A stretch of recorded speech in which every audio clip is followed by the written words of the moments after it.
Good evening, Super League fans. I hope you can hear me, and you'll be just hearing me because I seem to be running a little bit low on co-commentators this evening. Hopes that Hodgie and perhaps Ryan will join a little bit later on, but currently neither of them are are available, so you're stuck with me. Hopefully everything is apart from that is fine, sound and picture. If there's any problems, as usual, just ping a little note in the comments, and we'll see what we can do here in the on the technical side as well. Evening Fifey, JR. No one knows. Well, I don't know who that is anyway. I'm too old, I guess. Evening Andreas. Good to have you on board. Good to have the viewers on board. If we have no co-coms, so I'll have to chat to you guys in the chat instead. Evening Alf. Good of you to join us as well. Everyone bang on time, straight from Top Gear or whatever it is that's been on the TV, very popular this evening. Ian as well. Thank you very much for joining. We'll have a quick chat about everything. Evening Ryan, evening everyone. Very good of you all to join. As mentioned, not entirely sure where Hottie's at the moment. Evening, Ian, and hope you're feeling good after today's result. Well, a good day for the Midlothian and the Hearts type people. So yeah, well done, well done. Not every day you beat Rangers, I guess. Um, I'll join the chat as soon as I finish dinner. So you're sitting watching this, Ryan? Yeah, okay, good. Husband and soon to be father of the year, Ryan Aldred. Anyway, back to the Super League and the topics at hand, which is round 18 of a very exciting tournament. If we have a quick look at our league table, that hopefully you can all see here, we've got Swedish team out in front, Valen United. They'll be first up tonight against Dragon Destroyers, looking to improve on their position with let's say a relatively there's no easy games, of course, in the Super League. Oh, it looks as if we've got someone on the line. Is that call on the line? Yes. Welcome, mate. It, Welcome. we've had a problem. I've got a new phone on, and my Skype's still signed into our lass's phone. When I've tried to get on mine, I can't remember the password. Ah, I've So phoned her before, haven't I? When she was at work or yeah, something like that. yeah, yeah, Yeah. yeah. So I'm just trying to find because my Samsung earphones won't fit in this phone, so I'm just trying to find some Apple ones. Right. Okay. Well, you're live to the world, so it's all good. So I'm sure they are. Oh, is everybody listening to Yeah. that? Yeah. Yeah. All right, nice one. So yeah, very good, very good. But I'll let you have a rummage around for the earphones while we look at some stuff here. Cool. But Yeah, good sound. you could join. So we're just going having a quick look at the league table. I know we did the midweek show, but so there's no need to dig too much into it. But of course, Andreas is out in front with 3 points ahead of Bolton Phoenix. And with let's see how it goes. But in theory, a relatively comfortable home game or relatively easy home game. But as we saw today, the big teams sometimes struggle a little bit. It was easy for City and for United earlier today, but Liverpool certainly seemed to struggle, especially in the second half. So we'll see if Valen has more luck tonight. We've got Bolton in second place, 3 points behind Valen and 3 points ahead of Churchtown, who had that surprise defeat at Sloth last week. Astor Athletic making a reappearance in the top 3 to 4 teams. Hooligans still there, Chudley, but as we spoke about on several occasions in the last couple of weeks, it's really tight in that kind of middle pack. Bunch of teams on 26, a couple of teams on 25, and then Ardsley. Ardsley on 24 points, so we'll see if he'll make any improvements on that tonight. And then we've Right, got. Mhm. sorry. I'm sorted now, Martin. I just can't see your screen. Oh gosh, there's a reason for that. 2 seconds, and that should be hopefully a little bit better now. Yeah, sound. Okay, good. So hopefully we've got the co-coms and technical issues sorted out now. So I was just saying that you are on the brink of the playoff spots. You are in ninth, but you're only a couple of points behind a bunch of teams. So probably I presume you're hoping to improve on that tonight. I mean, you've not got the easiest of games. It is Swindon, but it is away. So what's your thought on your own position in the league at the moment? Probably about right, to be honest. We've been hit and miss. We've either been very good or very bad. And I suppose sitting ninth out of 14, it probably reflects that a little bit. We just, yeah, as I say, we're either very good or very bad. Yeah. There's no, we've not. I've not lost a tight game. I've either won, drawn, or got hammered. I've not been in a tight defeat. Well, that's fair enough. That's a fair enough assessment. So we'll see which one it is tonight, obviously. But yeah, it's a fair assessment of the season. Obviously, you've got well, you had a couple of guys scoring a bunch of goals, but it seems that you're missing one of them tonight. Yeah, Tristan. 3 weeks he's going to be out, so we've tried something a little different without him because when I've tried the other strikers in his place, they've not really stepped up. So we're gonna have a try something a little bit different Hmm. and see how that goes. Yeah, well, we'll see that at the end of the evening. Obviously, when we've got this Swindon against Ardsley match coming up, it's the last one on the show tonight. But we'll see if they've if the new tactic works out. One at the top, perhaps, with some attacking midfielders behind, or Yeah, one up top with three in behind. with three in behind. Well, that's something that Kieran has tried before, and I think maybe quite a little bit similar to Ryan. So it's something that could definitely work. But we'll see how that works out for you. We'll chat a little bit more about that when we get to the business end of proceedings for Ardsley tonight. We'll have a quick look at the fixtures. This is just the fixture list as they come up on the game. So we're trying something a little bit new tonight. Is that I've kind of picked the order that we're running in. So we're going to go with Andreas and Valen United first. If I can get this to work. Otherwise, it'll be a shame. There we go. Right, I'm not sure what happened with Rui Costa, and we'll have a go with Dragons. So both teams should be in, and as we can see here, Lisa Rousseau starts at left back for Valen, something that I believe the chairman missed out on last week, but he's in the starting lineup tonight, and yeah, Cafu is really the player that everyone's talking about for Valen. How do you see him or his performance so far this season? It's been pretty impressive. He has, yeah, he's been great. Surprised to be honest with you. That's not a position that I particularly play him in. Although I have sort of taken on that myself. I've been playing a similar player in a similar position this week, but yeah, he's done really well because when you start looking at a DMC, you're not expecting 8 assists, and he's attacking what he's brought attacking wise to the Hmm. teams. Yeah, he's been impressive to say the least. Yeah, I mean, I suppose when you have players like this, it's so well-rounded stats-wise that I mean, I know there are some kind of hidden stats or something like that, but when you have these kind of like 20 technique, 20 passing, 18 tackling, it seems that his just looking at his stats alone, if you kind of ignore the little position indicated down at the bottom, he could play. You'd play him anywhere, wouldn't you? Really? I mean, apart from goalkeeper, maybe. Yeah, yeah, he's got his positioning's not bad though, is it? And his anticipation's not bad. He'd do all right in goal. True, I think. But no, I know what you mean. Yeah, you definitely, if that were an AMC and you were looking at that, you'd think, yeah, he Absolutely. I mean, looks good to 11 at go. aggression, that's his only kind of low-ish stat, so decent.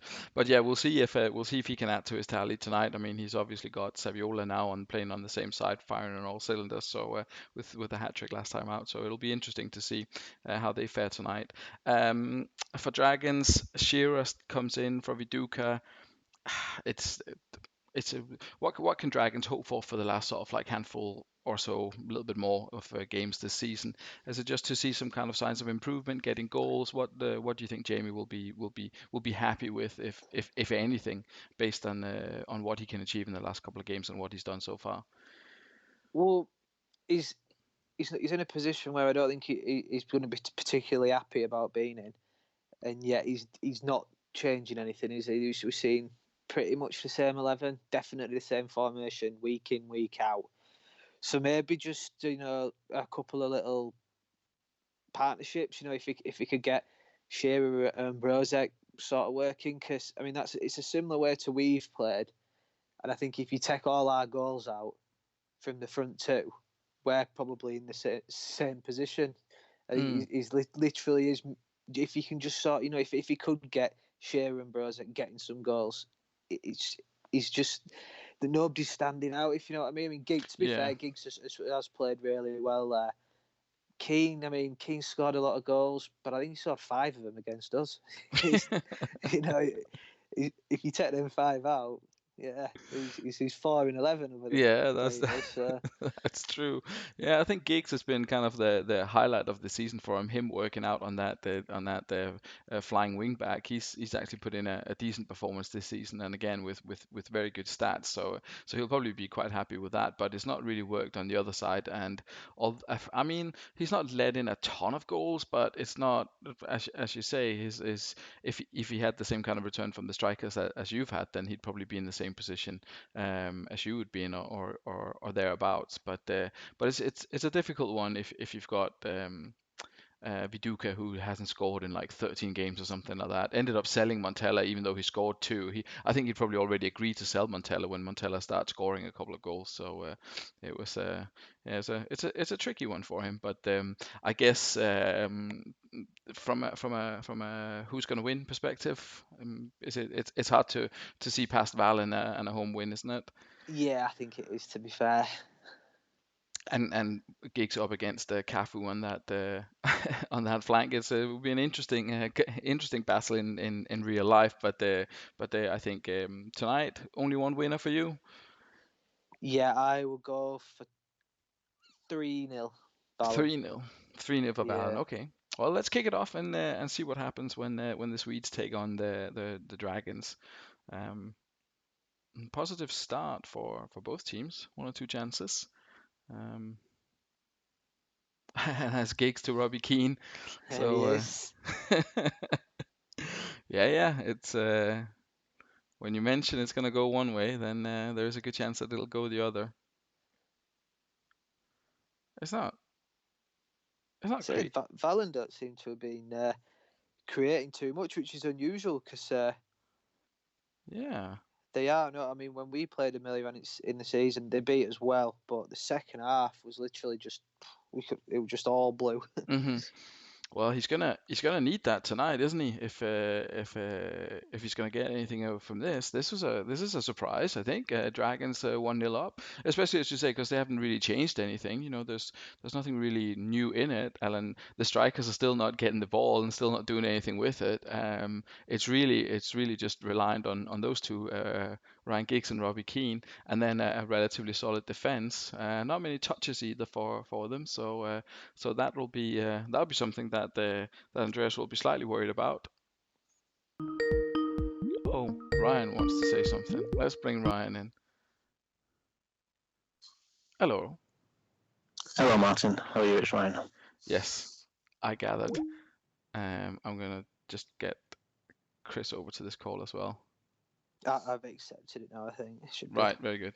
Sorry, let me just change the screen sharing so it's very professional. This. Oh, I'm sorry for interrupting. It's No, my no, fault no, for being a no, little bit late. no, no, no. That's all good. Hopefully you can both see the screen now. yeah. Yep. Let me see if I can bring up the actual correct things that I need here. Okay, excellent. Yeah, thanks very much for joining. Ryan, what did you make of that first half? I was over the moon, over the moon. Yeah, I was walking upstairs with the laptop, to be honest, as it was playing. I saw the goal go and I was like, come on. I'm sorry, Andreas, but yeah, I'm rooting for the away team here. Good goal for Robbie Keane. Robbie Keane did a good season, really. Everyone in front of him's scoring a 6, though, so I don't know. You have to have a look at. I think he's had issues with his strikers all season, Jamie. So hopefully you might have to change something up there. Yeah, something to consider. He's not been one for making many changes, to be fair. So that's we'll see what happens. I'm just checking halftime instructions, but it seems that Lizarazu is doing pretty well with his 7, so he gets to stay on. Fiore is on a 5, but he gets to stay as well, so maybe he can redeem himself in the second half. Chris, there's I think someone mentioned that Valen are a very good second half team. It's Alf says that Valen are a strong second half team. Do you think they'll turn this one around? They'll score, and then that's with the question of whether you can see Dragons getting a couple more. Yeah, I'm still going to go towards Valen. So it's not going to be 3-0, but it could still be a Valen win. Ryan, now that you're here, your predictions, you're hoping for a Dragons win, but is that also your prediction? Oh, yeah, I'll go with a score draw, maybe 1-1 or 2-2. But yeah, fingers crossed for the Dragons to hold out. We'll see. Well, they're going to have to concentrate at the beginning of the second half because this is when Valen has been quite strong in some recent games anyways. Although last time out, of course, they'd put everything to bed by half-time with that Saviola hat-trick. Nothing from Saviola so far this evening. They're looking strong, though, aren't they? It looks like it's a matter of time. Yeah, but only 10 minutes to go, so it's kind of now or not at all. And there was Saviola with that important goal.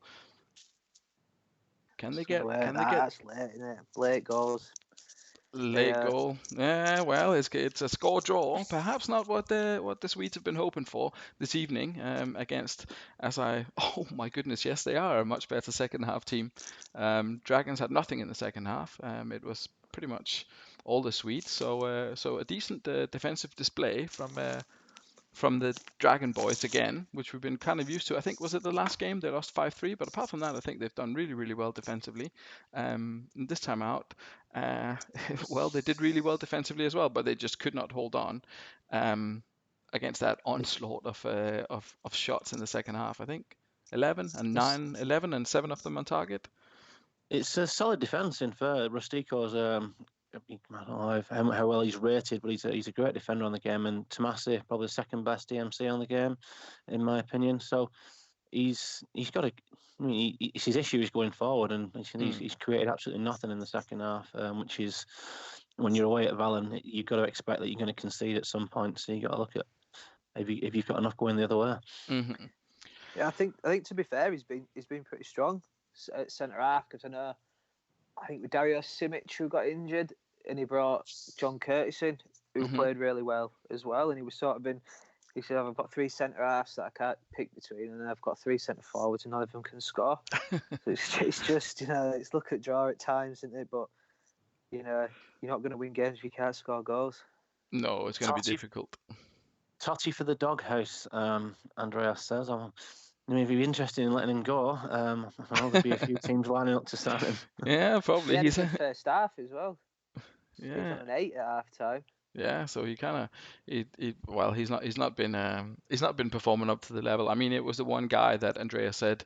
I remember at the beginning of the season, Andreas went that all of my players are for sale at the right price, apart from Francesco Totti. I wonder if that still stands because 14 games with 4 goals and 2 assists. It's not the return that he was hoping for. I'm pretty sure. Mark Giuliano, who's kind of a regular-ish player, comes in and gets a 6.91 average, but gets an 8 and a man of the match. So not the best performance perhaps from Valen United, and certainly not if you look at the strikers. Shevchenko still. I mean, I've been maybe a little bit too harsh on him earlier in the season because he has already got 7 goals or something like that, and some decent averages. But 5 shots and only 2 on target in a crucial game for Valen. I mean, that's perhaps a little bit disappointing. But they'll stay top of the league with their 1 point, and that guarantees them top spot for another week. But it makes things a little bit easier for you, Ryan, huh? I know I was kind of being a little bit ambitious and jokey then, but I'm kind of looking down the league rather than up it at the minute. If I finish finishing the top 6, I'm going to be happy. So that's give over. Give over, right? You're not going to have any championship sound bites off me. Top 6. I'm 9th now and getting top 6. You're second. You haven't lost for about 4 months, and you're still playing down. Give over. Yeah, when was it? Is it September or October the last time you lost a game, right? And it must be a while now. think it was October. I mean,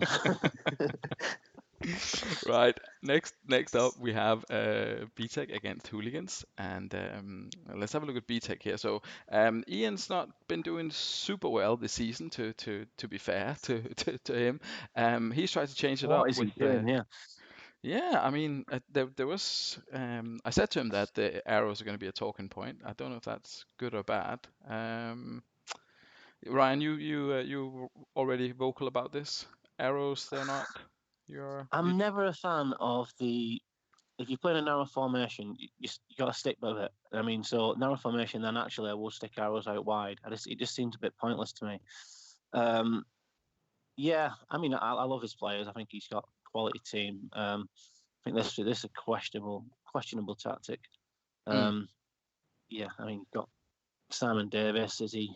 I don't think he's that brilliant. I do like Idilson. I think I made a comment midweek kind of thing. I didn't realise he would have been one of the players who was available to come to the Super League. I thought he would have been not out of the reputation. I thought that we were a bit below him, but yeah, he was something I was after pre-season actually, but he didn't get included in the draw. But yeah, I like the players. I don't like the tactic. Yeah, fair enough. Haji, what do you make of the tactics here and the asymmetrical arrows, like one on Dyer and not one on Davies? Does it matter? Do you ever put asymmetrical arrows on your players? Not to that extent. It's a bit like Sunday League. Simon Davis had an heavy night out, and he said to Kieran Dyer, he said, like, look, mate, you're going to have to do my running today. You've got Sunday League tactics for a Sunday League manager. That's what we've got. Oh, so harsh. It's salty comments already. It's a family-friendly stream, this. Yeah, I mean, as Ian says there, the other Ian says it's worth a bash, mate. I suppose it's nothing's worked out, definitely. nothing's worked out particularly well for BTEC so far this season. I mean, to be fair, it's mostly away form they've been struggling with. I think I mentioned in the pre-match notes that that I thought that Midlothian were the worst away side in the league, but I think it's probably BTEC. Either way, he's at home here, and yeah, well, we'll see. Proton Red here says Fifey. How do you know Fifey? Just because it's Simon Mikulev, one of the strict referees in charge. We'll see. We'll see. With regards to Hooligans, not much to say about the formation. Hodgie, what do you think about the half track? Thiago's going to defend. He's not going to change it whether he gets in the playoffs or not. He's going to play this until forever. What do you think about it? I said. I don't know. I'm not sure. To be honest, it's the three centre halves that's the strange one for me. Mm-hmm. But he's not. I don't know. He's in a decent place. I'd swap to be where he is right now. But I do believe that with his squad, if he set him up a different way, he'd probably be a little bit higher up and maybe a little bit more consistent. Mm-hmm. But he has success out of it, or he wouldn't keep doing it. There's something true. he likes in there. I mean, he's still kind of in the running for the playoffs, obviously. And as Andreas points out there, it's interesting that Kennedy has managed to get Beckham dropped to the bench. I don't think Beckham has been performing that well this season. 687 and 2 goals and 3 assists. I think Kennedy has come in and had a much better return, five goals and 3 assists in his 9, and a better average as well, despite having I mean, if you look at them stats wise, if you look at David Beckham's stats and you think that's a decent player, and then you look at Kennedy's stats and you go, really? Is he in the Super League? And then you look at the return that he's had on them. So then I guess that's why. Kennedy be a little bit of a Neil Scally? Is that what you're trying to say? He's performs better than his stats suggest. No, because Neil Scally performs according to his stats, a 7 and nothing. So you've never been a fan of Beckham, have you, Martin? You're not a big fan. I don't know. I never. I think it's due to my own. To be fair, it's in the bracket of Raul, Figo, Beckham, these kind of play. I don't know if I'm just incapable of playing the game in a decent manner, but I've just never really gotten Interesting. anything. You went after two Phoenix players there. I mentioned that. Yeah, no, it's just because you happen to have them. I've just never really managed to get much out of them, to be completely fair. But then again, as you all know, I don't really play with the big team, so maybe it's a lack of experience of managing big names. Anyway, we'll have to see who comes out on top of this one here. Oh, we should mention that one of my favorite players, Marcelo Salas, not so much in the game. I don't really care about him in the game, but certainly one of my favorite players in real life. Marcelo Salas starts. He's keeping Ronaldo on the bench. Chris, what do you think of this? Ronaldo, he's only got 4 goals in 15 games. That's got to be disappointing, hasn't it? Yeah, I personally, I don't never think he's really been that great on the game, to be fair. And he was, as a kid, him and Thierry Henry, that's who I wanted to be. But yeah, I never think he's been that great. Surprised that Salas is getting his debut today. I would have thought he'd have appeared before now, because he's a very solid player. I'm scratching around for a centre forward, and he's got players like Salas and even played. So yeah, it's surprising. I think he's got another two. He's got Recoba and Defoe. I don't think they've had games. I mean, Recoba hasn't. I think Defoe might have had a sub or something like that, maybe. He's still got an Elka on top of that as well. Yeah. Yeah, plenty of options. Blessed. Pretty blessed with options up front. Well, let's see if Salas can do what Ronaldo's kind of failed to do, and get a couple of goals. I don't think he's had many players that have had more than 1 goal per game even. How do you see this one going, Ryan? A home win for BTEC? Any hope of that? Ooh, I think we'll go score draw. I think I'll match Alf though at the 2-2. I think Salas might grab one. I do like Salas myself. He used to, is it World Cup '98? Him and Zamorano up front for Chile with this unstoppable. Yeah. Zamorano is another legend, obviously, of the game, both real and to some extent in Championship Manager. Score draw. What do you think, Chris? Similar? I'll go home win. Home win. Well, we'll kick it off, and we'll see what the troopers can come up with tonight. Of course, they have Rio Ferdinand, they have Buffon, big spenders in the window, and rumors of many more deals in the summer. He's relentless, isn't he, with his transfers? Yeah. Well, he keeps trying to improve, and that was an early goal for Edilson, who's obviously was his third signing on top of Buffon and Ferdinand. So he's getting a return for his money. I think, did Edilson score last week, possibly, or was that the Ebiede guy that Swindon bought? I think. I don't think he scored last week. I think we probably have a memory of him because you spoke about him midweek. Ronaldinho with the equaliser for Hooligans. He's one that's difficult to keep out of the headlines. Much unlike Totti, he's had much more of an impact in that AMC position for Hooligans than Totti has managed for Valen. If we're comparing superstars with superstars, fairly even first half, I think. Oh, well, yeah, even-ish when it looks at shots on target. So performance-wise. Sorry? Good first half. I think Hooligans would probably be the happier of the two teams, but definitely a good first half to watch. Simon Davis, I mentioned pre-game, a stinker. But, yeah, it was perhaps not the player you would expect to see in the starting lineup. His stats aren't too bad, and he's got 3 games, a goal and 2 assists, although just a 7 average. But he's not. Someone with an illustrious Tottenham career, it's it's maybe not the greatest compliment you can pay someone. Certainly not the Tottenham side of that particular era, but he's on the pitch for BTEC and he's getting a 5 and not really contributing. Edilson getting really in the mixer here. 6 shots, 4 of them on target, so a decent game for him. If we have a look at the Hooligans. Chris, what do you make of Ronaldinho? He's a top player, isn't he? Yeah, for years to come as well. Yeah, once you get him going as well, he's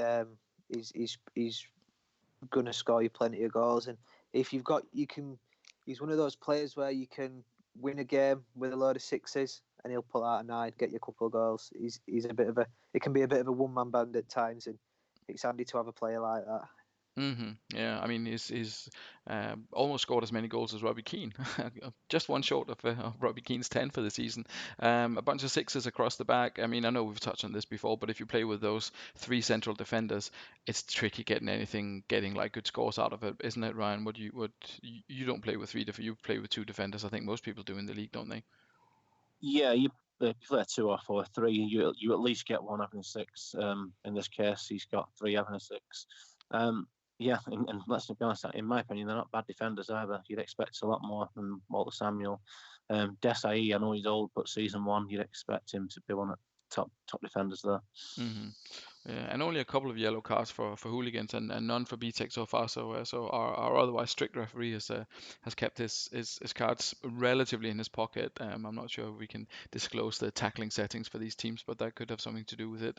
Alf Famous point, last words. yeah, yeah, Famous yeah. last words. I do try. I try to make it interesting.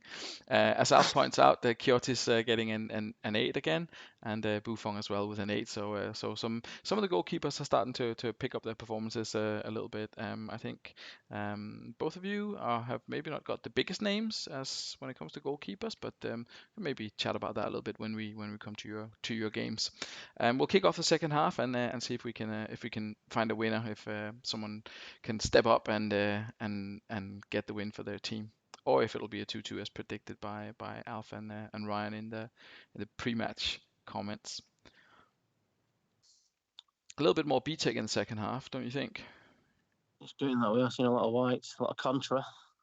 And there's Danielson, one of the. Oh, and there's Martin Palermo. This is. What's going on here? And that's Thiago will not be Kennedy happy. pulling one back. And Edilson with another one. That's been a key signing for BTEC if he can continue to get them goals and perhaps even points. It's looking Yeah. that way. I'm surprised he brought him in. Well, not that he brought him in, but he didn't seem to give Pizarro a shot. But obviously, he's coming, scoring, hit the ground running. Well done. Yeah, he definitely has. And Martin Palermo, who's been kind of consistent-ish, I think it's maybe positive for BTEC to see those two guys who've been his two kind of consistent-ish performers. I mean, consistent not necessarily in a good way, but that at least he's had something out of them. 6 goals and 4 assists from Danielson before tonight, and Palermo is obviously his top scorer, has done pretty well.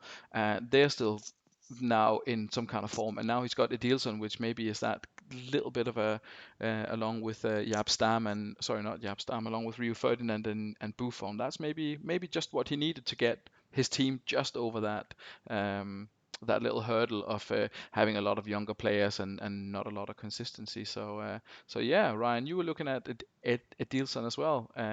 You surprised to see him doing so well, or you not were? at all, no. I just want to say if I knew I could bring him to the league, and I know you said a few of the bigger names might not come to the Super League, but I would have definitely been joining Ian bidding on him. But that's my fault not for asking, really, I suppose. I really love the off the ball stats. I think they make a big difference, especially with your strikers. And he's got an 18 there, 18, 19 pace and acceleration, finish. I mean, he's got the right stats in the right places for me, and I've had him on a few saves where he can do up until the age of 32, 33, you can do a really good job getting you 20 plus goals a season.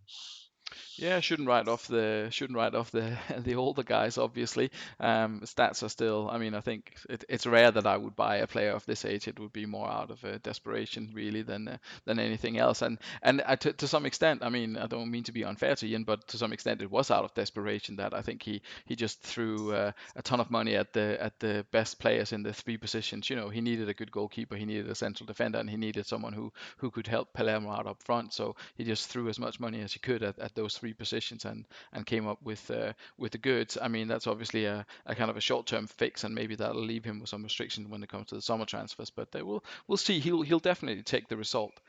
Hodgie, if we're looking at the Thiago and Hooligans performance, maybe less criticism of the tactic. We've done that regularly, but some of his players are maybe not putting in like a shift, like Desai, Yakubu, Aymar getting a 6. I mean, I think he has Aymar's done pretty well, but again, half decent average, but not getting many assists and goals. Yakubu 722. Should he be a little bit better? How much does he miss Sol Campbell, for example? Is it the players that are also not really turning up in kind of combination with his tactic? To be fair, I mean, for me, Yakubu, I would never play Yakubu as a centre half. Mm-hmm. It maybe he's sort of feeling he can get away with it a little bit more in a 3, but I don't.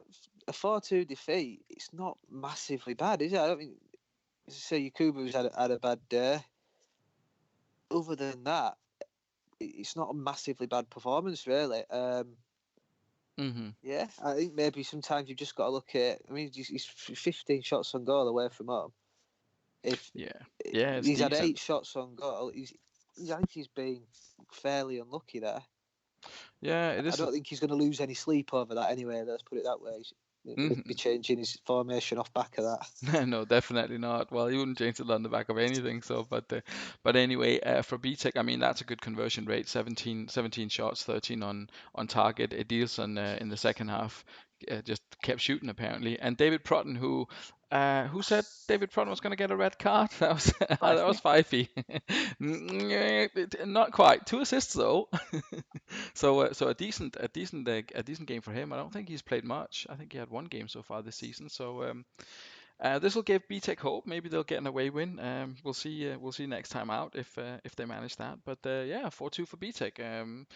I think he's agreed to sell Vogel, so I think he might be trying to introduce Prutton into the team. Am I right in thinking that, Ian? Maybe tell me if I'm right in the comments. So he's been playing every single game, even though he's been terrible at DNC. So I think him and Alf might have done a deal, which may be a reason that Prutton's getting more game time. It could definitely be. I mean, it would make sense to replace Vogel because he has been awful. So yeah, that's a good debut for not really debut, but a good game for Protton in that position, and he'll be over the moon with Edilson and his contribution. So yeah, well done BTEC for that. Next up, we're heading south to the southwest, I believe, for Sloths against Midlothian. And we have a debutant for Midlothian, a right back. He's assigned number 2 automatically, so that must mean he's fairly decent. I'm not entirely sure how this works, but maybe it's going by squad status and position or something like that. But yeah, that'll be interesting to see how the new boy does. What do we think of? Let's speak almost purely. I think I prepared a slightly different pre-match question, etc. But let's speak about Mikael Ballack for a second and his 8 goals in 11 games from central midfield. What's the story here? Anyone care to explain why this is happening all of a sudden? Because he must have of his playmaker, but he's the one he's making the focal point of his team, isn't he, in the centre midfield? And I think if you kind of sometimes put that pressure on a player, they can come good. I mean, he's looking at his stats. He's definitely not one of the top players in the league on paper, but 8 goals, 11 games, you can't knock it really.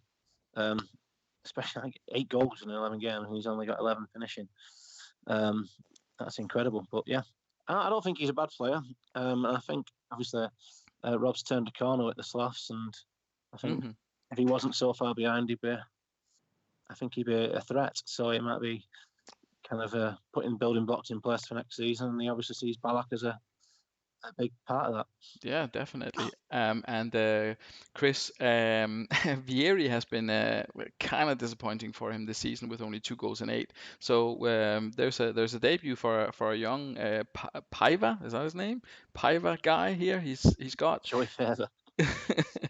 How does that make sense to you to throw such a young inexperienced kid in at the deep end, or would you have stuck with Christian Vieri?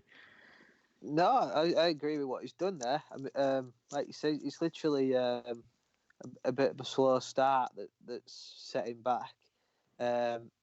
He's maybe a little bit too far behind to getting 6th spot now. So, he's got a centre forward that's not been playing well, not scoring, and he's got a young lad on the sidelines, not a bad player, playing up there with Crespo as well. It might work. He's sort of a shot to nothing. He plays a formation that's unique to himself. I know Alf says he's got a unique formation. It's very similar to Thiago's. Nobody plays like this, and I think maybe it's that it's hard to play against because it's so different to everyone else's. Maybe.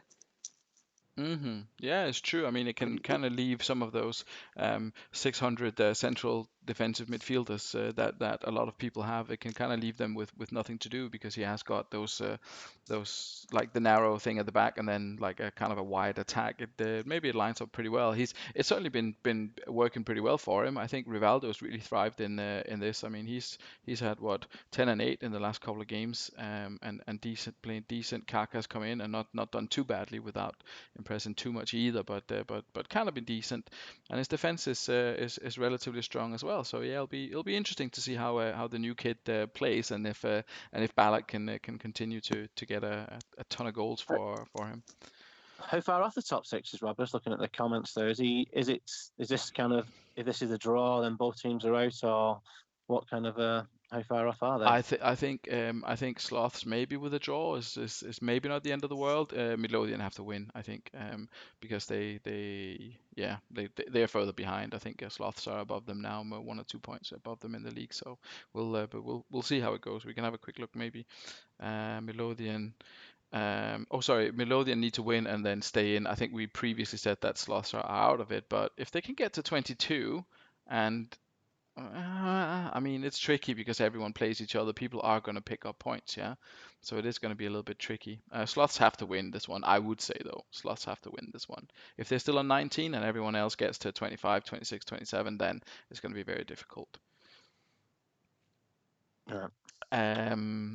Here's a kind of a return to some of the a tactic that he played in the beginning of the season. I think this kind of the big wall of 5 central defenders and then a bit of a gap. He's still hoping on back coming good. Obviously, he's done okay. I mean, 3 games and 2 goals. It could be better, but it's not bad. Impens and Kessman are back up front. What else can we say? We can say that Roberto Carlos is at left back. Ramilov's playing. Gattuso is in that central role. I don't know if I suppose he doesn't really have. Eric Addo has maybe done a little bit better on the left-hand side. Or maybe you would have considered that. What do you think? Two best players on bench. That's what I'd pick out. He's saying Harry Kuehl and Kevin Hartman are his 2 best players, and they're not playing. Yeah, I think.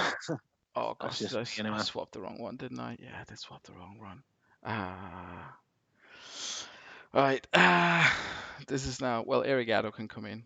Yeah, there was a fitness issue, so that's apologies for that, Ian. I think was it last time I messed up your team as well? I don't know. Anyway, a fitness issue. That's why Hofland was Klumpe should have been the one on the bench, not the other way around. So yeah, I swapped the wrong one. There we go. It's a good job we spoke about it. Otherwise, I would never have noticed. Oh well. Do anyone familiar with this kid? Igor Duljaj. No, I've not seen him before. I don't think, not to my memory. Ian's put move Klumpe and Novotny in the chat just out of interest. I don't know if that's. Sorry, I know you're talking about Igor Duljaj. Oh yeah, because he's the left-footed one. Yeah. Fair enough. So why does it say? No, I've never encountered him before. Well, he's hoping to break down. I think with putting the long arrows on, I think he's hoping to kind of overwhelm Ballack a little bit and that kind of central midfield setup. But we'll see how it goes. It's an interesting tactic anyway, and it'll be interesting to see if he can get Emil Impensa scoring. I mean, that's not Hodgie. What do you think about Emil Impensa's performance so far? He's had a couple of injuries, but 6, 7, 7, 7, 6 is his form. It's a tricky one when he's got Kuehl on the bench, isn't it? To keep playing Impensa, or is that what you've got to do? He's been a bit stop-start though as well. I think them 11 appearances have probably been. He's probably not had no more than sort of 3 or 4 on the bounce. If he's in the team to put the ball in the back of the net, 6 and 11 is not a bad return. That'd be my my sort of thinking of it. Harry Kewell, I wouldn't even have him on the bench. You know what I think about Harry Kewell? But horrible. Yeah, man. but you bring in. I know you bring in things that I know it's a weird one because you bring in stuff in that's because you're a Leeds fan and he's not now kind of hated by Leeds fans over. I think I spoke to you about this about something happening in Turkey. Yeah, But I still think should that really impact on who you sign? I understand about not bringing Metzelder into the league and things like that. But yeah, I still think that Harry Kewell is not as good as Emil Penza. No, that's a fair point. I mean, but everyone has their own kind of like, reasons for players that they bring in and they don't want to bring in. I mean, I don't recall if I mean, Robbie Savage, I don't know if he's in the, is he even in the game? I wouldn't buy him. Chris Sutton, wouldn't buy him. Can't. Chris Sutton's definitely on the game. Yeah, I can't have Chris Sutton, unfortunately. David Batty is another Chris one. What's wrong with Bats? Nothing at all. It was just there's some players that you're thinking, nah, I'm not really a fan of these guys. So, but Yeah. would it stop me from buying them? Maybe, maybe not. I think I draw the line at dead people, but that obviously Fifey and Ian have no problem playing Mark Vivian Foe. So, but we'll see. We'll see if that makes an impact in the Super League. I don't think that anyone has such a. I mean, Harry Kewell, you can live without him, I think, or with him. But yeah, Impen's are bound to score, as Alf says here. Now that we've spoken about it. Yeah. Kessman, off the topic. Kessman's done pretty well though, to be fair, in his absence, with 8 goals in 15. Perhaps not so much that was expected of Kessman, with Impensa being kind of the big name signing, so a decent return for him. But his away form, and you see that changing. His away form, I think he picked up a point so far away from home, Midlothian, didn't he? Do you see any improvements or any chances of improvement in that tonight against Sloths? He needs to, doesn't he? A draw for you, Chris? Yeah, I think there'll be a score draw tonight. Mm-hmm. Oh, that's a tough one. Tough one. I think I will. I'll you know what? I'll stick my neck out. I'll say an away win. 5 on a lower league save. I'd never buy Tommy Mooney.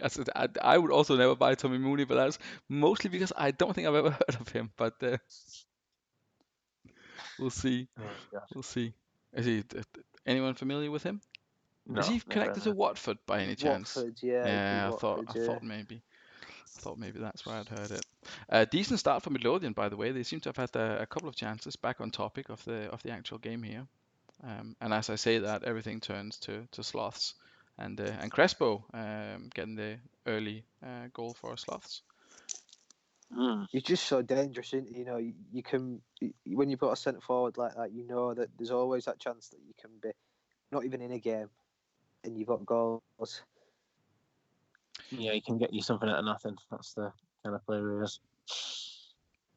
Have you inquired about any of his strikers, Hodgie? He's not got any faith in Vieri. And you said before that you're after a striker. I'm not so much. It's not so much. I'm not so much after striker. I've got 2 strikers that I like a lot, and then I've not got much after that. Right. So, you've got Sadov. He's only a little bit unhappy. Who else have you got? I've got Santa Cruz. Oh, it's been true. terrible, awful. Dario Hussein. He's got a couple of goals when he's played, but.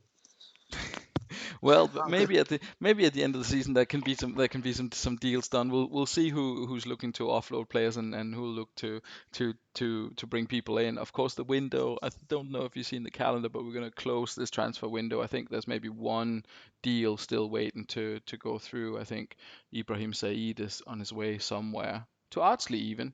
Is that right? Yeah, that's right. Yeah. I think that'll be the last one once that is completed. So that should be pretty much it for now. And as we say, 5 more transfers in the summer. Anyway, back to the game actually. Impressive performance from Sloths. I mean, Midlothian is not a great away side, but to keep them almost completely away from the table is pretty decent. Not so good for the young boy up front, but everyone else. Ryan, anyone apart from Crespo, who's? Yeah. I'm absolutely amazed with the amount of blue that we saw. That he didn't get a single shot on target. That's definitely worrying for Ian. Yeah, Paiva. I mean, I'm a big fan of. If I'm a lower league side, I always try and sign him just because you know that you've got a 50-50 chance that you can come good in about 4 or 5 seasons.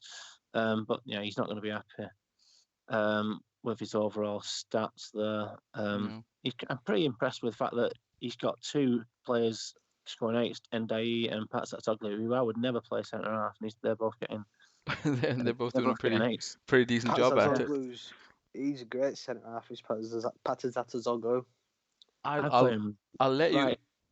Right centre defensive midfielder, a right wing back. Yeah. He's one of those blokes who you just literally can sort of slot in anywhere. Centre half, right back, centre mid, right wing, back. He seems half decent, but I'll let you in on a small secret, completely unrelated to the Super League. I started for a laugh one of those mega journeyman things that Parma's always having a go at, and thought, I'll take Olympiacos because that'll be an easy win in the Greek league, and then obviously failed miserably. And he was one of the reasons I failed, because I couldn't get him to play decent anywhere across. I tried him in all those positions, centre back, right full back, right defensive midfielder, centre, but failed miserably at that. So yeah, not had a great experience with him, but obviously he's working out well for Sloths. If we're looking at the other side, Midlothian, Hodgie, what do you make of this? It's been a bit of a nightmare for Midlothian, haven't they? They've not been able to counter any of what Sloths are trying to do. Yeah, nobody's really standing out there, are they? Yeah, I mean, the only positive I think, like you said, that Ian's going to look at there is it's only 1-0. Early goal, second half, and it's game on. But yeah, no one's standing out there, are they? Apart from obviously Kevin Offland, another masterstroke substitution from the chairman there. to be fair, that was enforced by my own incompetence, but but I'll give you that one, and I'll take the compliment anyway. So yeah, it was good for Midlothian that Ryan brought that up and we spotted that. Anyway, back in this for Midlothian, I mean, they have been not been great away from home, but Sloss have been a team that could play very different in the 2 separate halves. Ryan, do you think Sloss will hold on to this one? I mean, Kaka got the assist. So there's still more to come, maybe from Rivaldo and from Balak. We haven't seen them yet. Yeah, given the fact that Midlothian aren't creating much, I think 0 shots on target I mentioned, I can't see anything else other than a home win now. But yeah. We'll see. We'll see if we're proven wrong in our estimates of the second half, and I think mine will be the same. But Hodge, are you going to go against the flow, or are you with us on the Sloth hanging on? Yeah, I go with Sloths, I think, but I will say, being important first sort of 10-15 minutes there. If Midlothian can nick one first 10 or 15 minutes, I'll go with them. Fair enough. Well, we'll kick it off and we'll see what happens. Yeah, it's a lot of blue again, and this time they actually got a goal out of it. So that was Steven Gerrard with the equaliser, and that's an injury for Simeone. But we've got, I think, Van Bronckhorst is pretty much a like-for-like replacement. I should maybe swap him with Carrick. Let me see. Carrick can, I'll pop him over there. And continue on. Van Bronckhorst got a man of the match early on the season. Oh, and Kaka with a goal. Kaka on the right-hand side, losing his marker, which is Roberto Carlos. So pretty impressive for him. The young Brazilian beating the older Brazilian. It's an even game, but I think Rob's just about edging it in the minute.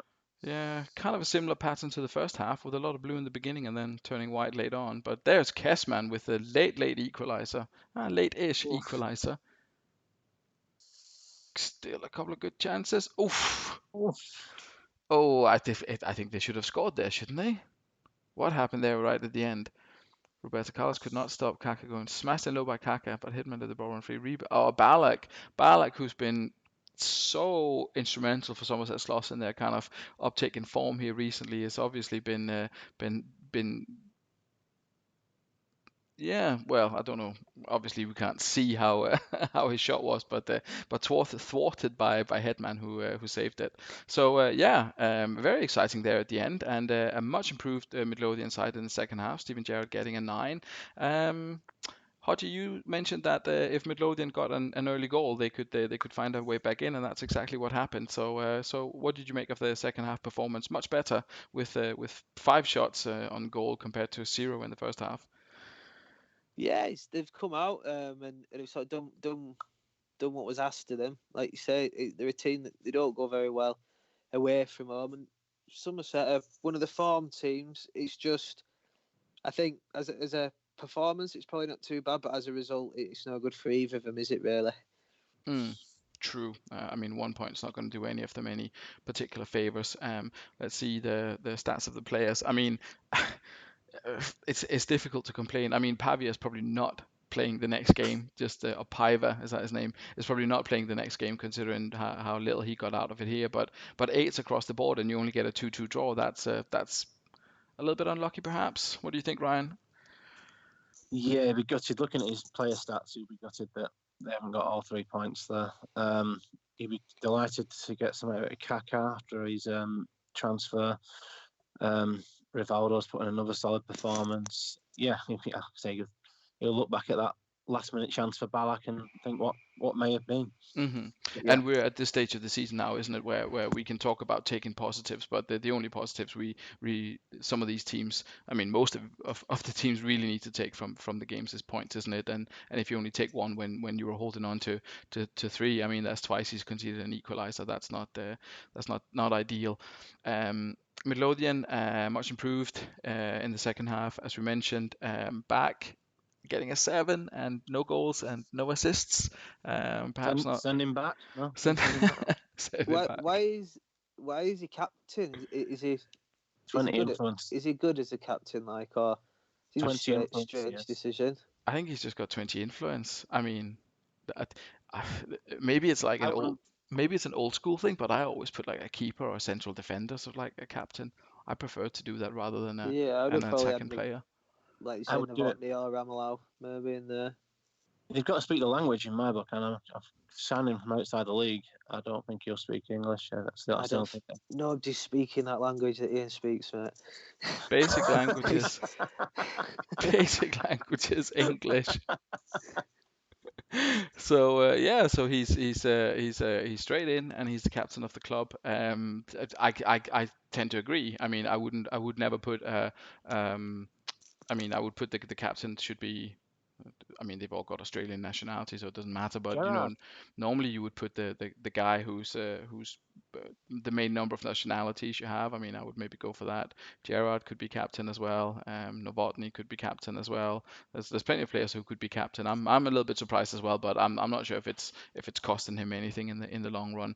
But he cost him money, and he had high hopes for him, and that's 4 games he's played now, and 2 goals and no assist, which I don't think is what he was hoping for.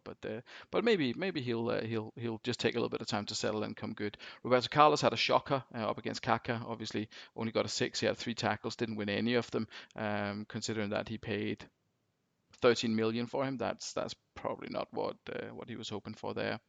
Very active game for Gattuso, lots of passing, lots of tackles, but yeah, as we said, 2-2 in the end, and not really much either team can use that point for. I mean, Midlothian still kind of thereabouts, but I think they only have 4 home games left, which they definitely need to win all of them if they continue this kind of a way form.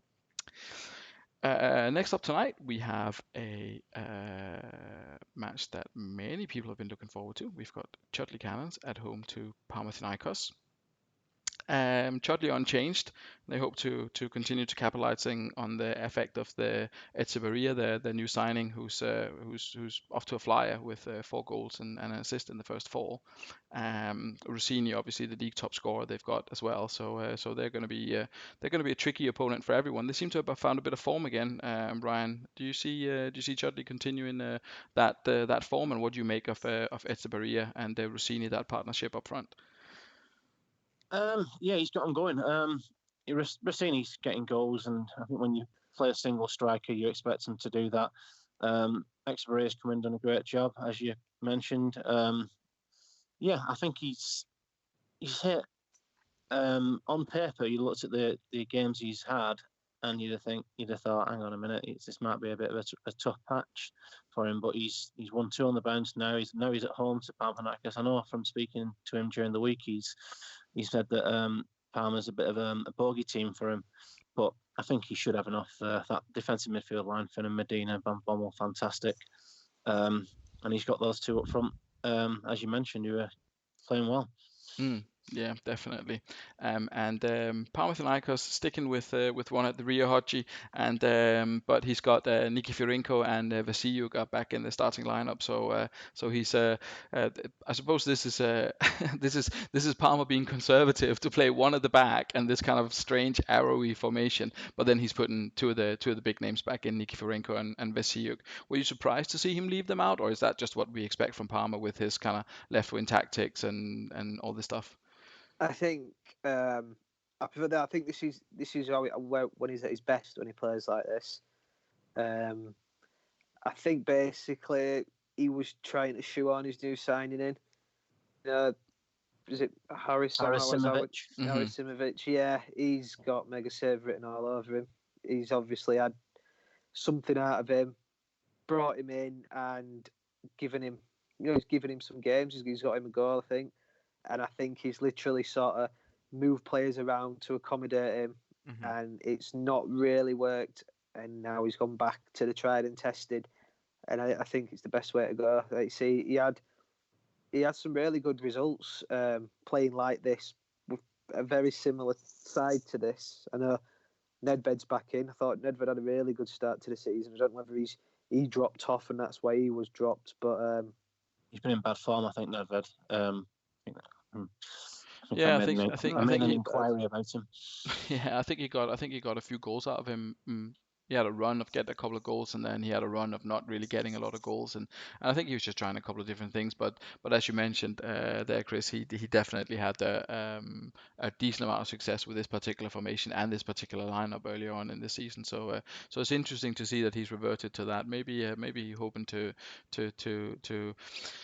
I don't know, to get something out of the Chudley games to make sure that he can continue to push on for that playoff place that I think he thinks that he should be in, really, considering how the early season went for him. Yeah, definitely, and he's got Eddie Pope to come on, so that's always something. We're not seeing Marvin Andrews tonight, unfortunately, but that we'll have to wait for for another time to get Big Marvin on. Predictions. Home win for me. Home win for you, Chris? Yeah, I could go with the same there. Let's fire it up and see how this one goes. If Rossini can extend his lead at the top scorer table, or someone can score. It's Boomer. It's not an easy one to read, this grey and yellow combo. I was a bit. I didn't mention it, but before the game, I was surprised to see him playing central Boomer. But he's repaired him there. Oh my goodness. I was going to say, first we had Sand coming in, then there's a header for Cannavaro, I think, and then he had another one. Nikiforenko thought he had one, but that was disallowed. This is a massive game for the top six as well, isn't it? Absolutely. I mean, Chudley were on their way back in. Chudley were on their way back in, but they could be on their way back out. Unless... Yeah. Oh, my goodness. There's plenty of chances at either end. Well, I say plenty. It looked as if there was a lot of action at either end, and both teams have had four shots on target. Chudley still perhaps struggling a little bit with that goalkeeping position. We didn't speak about that before the game, but I think they still have. I mean, they've got Roy Carroll in goal now, which maybe isn't the best. Mark Kerr not winning the midfield battle. He's been left out. Ebersand scoring for Panathinaikos. Right, who wants to have a go at this one? A couple of yellow cards there. Ryan. For about 15 minutes of the game, I think it was going as I thought it was going to, whereas Chudley was knocking on the door, got the goal, and I thought then it'd be kind of a tight affair after that. But then it all went wrong, and Panathinaikos not only Ebersand getting a goal, but he's one defender going up and getting yeah, that's a good comment, excellent comment there. The only defender to get himself forward for a goal, cavalier stuff. Absolutely, I'm not sure. Was it even for a corner, or was it just in general that he? I think he's one amazing run, didn't he? Kind of. Oh, it was after a free. Yeah, there was a free kick into the box, or maybe an attacking free kick that he went up there. A header from Sand was only parried, and it fell to Cannavaro. So yeah, Cannavaro with a goal there. So yeah, it's Decent performance. It has worked well for him, as we mentioned earlier. This particular formation early on in the season. Perhaps surprising that Jogatas, who's probably one of his best performing players, is playing so poorly. But apart from that, decent Panathinaikos performance. Yeah, I think Mhm. one thing I've noticed about Chudley is that there's always somebody in the DMC that's playing par. Today it's Van Bommel today. He Yeah, he's seems got a he's 5. placed 3, and there always seems to be a 5 in there. And there were 4 a couple of weeks ago, weren't there? Somebody got Liverani got a 4 in there. I had a 4 at half time. Yeah. He's Liverani injured or something. He's one of his main men. So it's could be surprising off the back of his 4. Yeah, I think he was dropped. Yeah. I think he was dropped at the 4, and then he had a good win last week out, and he decided not to go unchanged. So that's obviously something that you. I mean, I don't know. I think Liverani is probably slightly better than maybe at least one of those Medina. guys. But he's decided to go with this, and obviously they won last time out, so you can't really blame him for that. But yeah, you could maybe consider that. We'll see what happens to Van Bommel. But never nice when your captain getting a 5. I will say though, with those two guys, Estebaria and Rossini, and the form they've been in, I mean, we could still see Chudley coming back into it in the second half. But likewise, Rossini's Panathinaikos with this formation is also strong. Yeah, Rossini's not had or Exebury have not had no shots on target yet, or no shots at all. So he's No, definitely that's surprising actually. Surprising considering how kind of prolific they've been. But if you remember, I think last week, I think they had like a proper sort of bombardment in the last 20 minutes or something like that. Estebaria even had a goal disallowed, and they came back, or they won that one. So we'll see in the second half if there's a way back for Chudley, or if the return to the old formation of Parma can hang on for this. But let's have a look at the second half and see how the teams get on. Rossini still have that top scorer spot to defend as well. Quite keen on at least one striker getting a bunch of goals. That's Nedved. Now it's going to be tricky. Now it's going to be very tricky for Chudley to get back in with Nedved getting that goal. Yeah, 2-1's a dangerous lead, especially away from home. And now 3-2. Here we go. And then it's a question if they get that last 10-minute pressure again. Estebaria and the boys, if they can do it, or if Cannavaro on his on his lonesome will hold the line. Cannavaro comes out victorious in this one. He's held out. It's a return to one of the rear for Parma, and it's a return to winning ways. I think he mentioned before the match, certainly in private, along with his team, that he was desperate to get back to winning ways because I think he thinks the team has potential for getting into like a top 4 maybe. So yeah, we'll see how that goes. He definitely needed the win, and he got it. That's Nedved a man of the match. huge result. Huge result that is, yeah. Nedved, one of his main men, getting back in form at the right time, really, for him. So, yeah, he'll need Nedved to be performing to make that top 6. Cannavaro as well, fantastic. Two of his two marquee players, you'd say, along with Nikifranco. So, yeah, he'll be over the moon, especially away against Timmy. That was a huge win for him. And hopefully for him, there aren't any of his players that. I mean, there was a few yellow cards in there, so hopefully for him, they won't they won't run into suspensions on their 5, 7, and whatever else it is number of cards. Episand, a little bit under the radar, 12 goals, one behind Rossini now in the top scorer chart. That's a pretty impressive performance, I would say. I mean, not just pointing out because he's Danish, but or Australian in the game, but yeah. What do you think? What do you make of him? Has anyone ever? Have you ever had him in a save? Any of you? I don't think I've ever owned him, actually. No. I'll let you go. He tends to stay in Germany a little bit, doesn't he? So obviously, yeah, as Ryan said, be over the moon with them stats. 12 goals. Cheers, mate. Yeah, 12 goals for Episand and a decent performance and Parma back in the mix, definitely. Let's have a look at the match stats first. Yeah, dominating to some extent the second half, certainly having the better of the chances. Let's have a look at Chudley stats. I have a feeling they're not going to be as good. I mean, Rossini not even having a shot on target, then you're not going to win, are you? Really? If he should if you have played with one striker and he doesn't even have a shot on target, that's not good news for you. Is it really against who was Nedved? He's his kind of direct opponent, so he certainly fell a bit short there. As we mentioned, the defensive midfielders, there's always one or two there's regularly one or two that stands out. I mean, there's a couple of sixes there. Not a great performance from Chudley. Certainly, considering the results they've had recently, and Roy Carroll perhaps not coming up as the answer to his keeper questions. Should he put Westerveld back in? Do you think? I think Westerveld's better than Carroll, but Timmy goes a lot of form. From what I can see, and he had a few absolutely terrible performances from Westerveld, so he's dropped him, brought Carroll in, and I think he'll now be wondering where to turn next, kind of thing. So, yeah, he'll be disappointed with that. His back three are not particularly great, are they?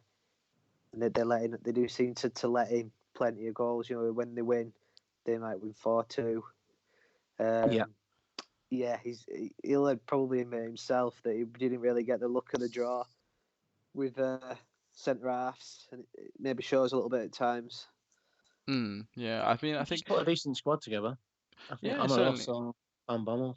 Yeah, decent players in there. I think at the start of the season, I think they maybe had a relatively solid performance at the back, but then it started going a little bit, I don't know, astray with the keepers and the defensive performances. And I think they had this run of conceding 20 goals in like 5 games or something like that, which then kind of stalled a little bit, but now seems to have reared its ugly head again. The defensive frailties of that Chudley side. But we'll see what Timmy does to address it. But Panathinaikos back with a bang is maybe a strong word, but certainly back with his one at the rear formation, and Cannavaro obviously instrumental to that. I'm not sure if that would work with a lesser player in that position. So good luck to both sides next week, and well done to Parma for getting the away win.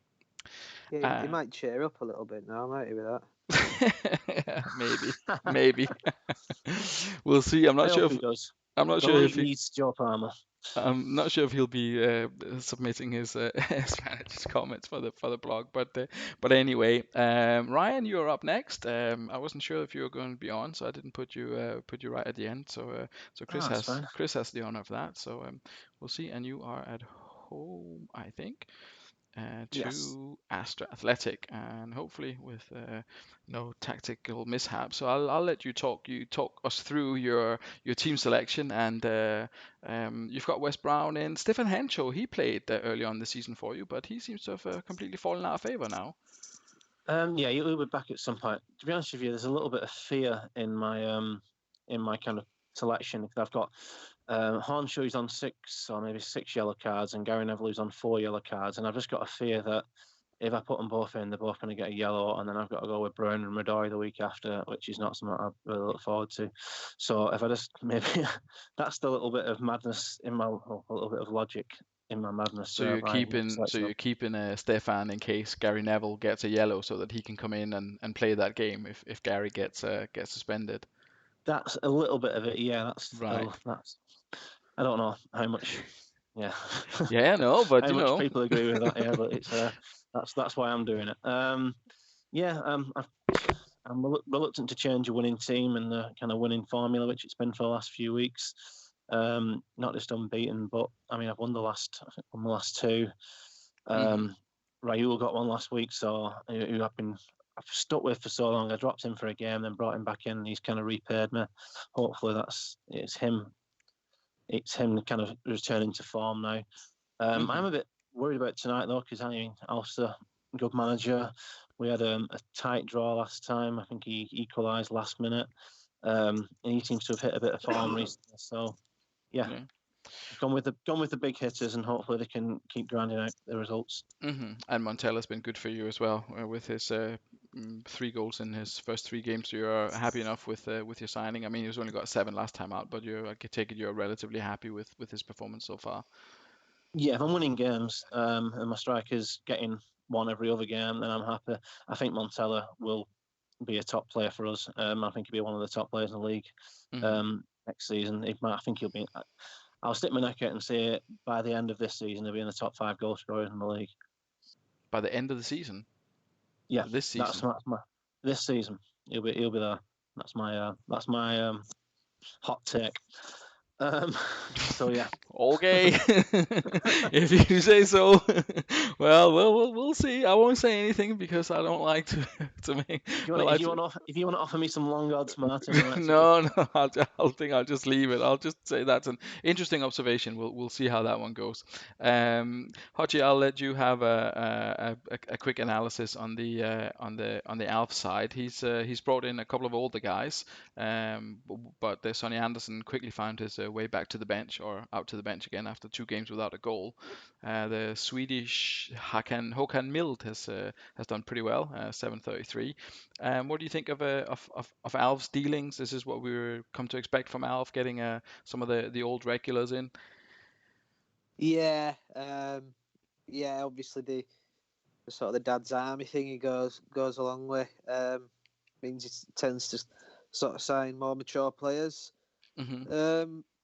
Fucking Mild, he's not somebody I'd ever go for, but as we saw last time, he came in, did a great job. Coming this time, he's been pretty solid in there, so he's doing a job. Sonny Anderson, yeah, he's not brilliant, I don't think. I'd be inclined to go with Smith and Hasselbank like he has done tonight when fit.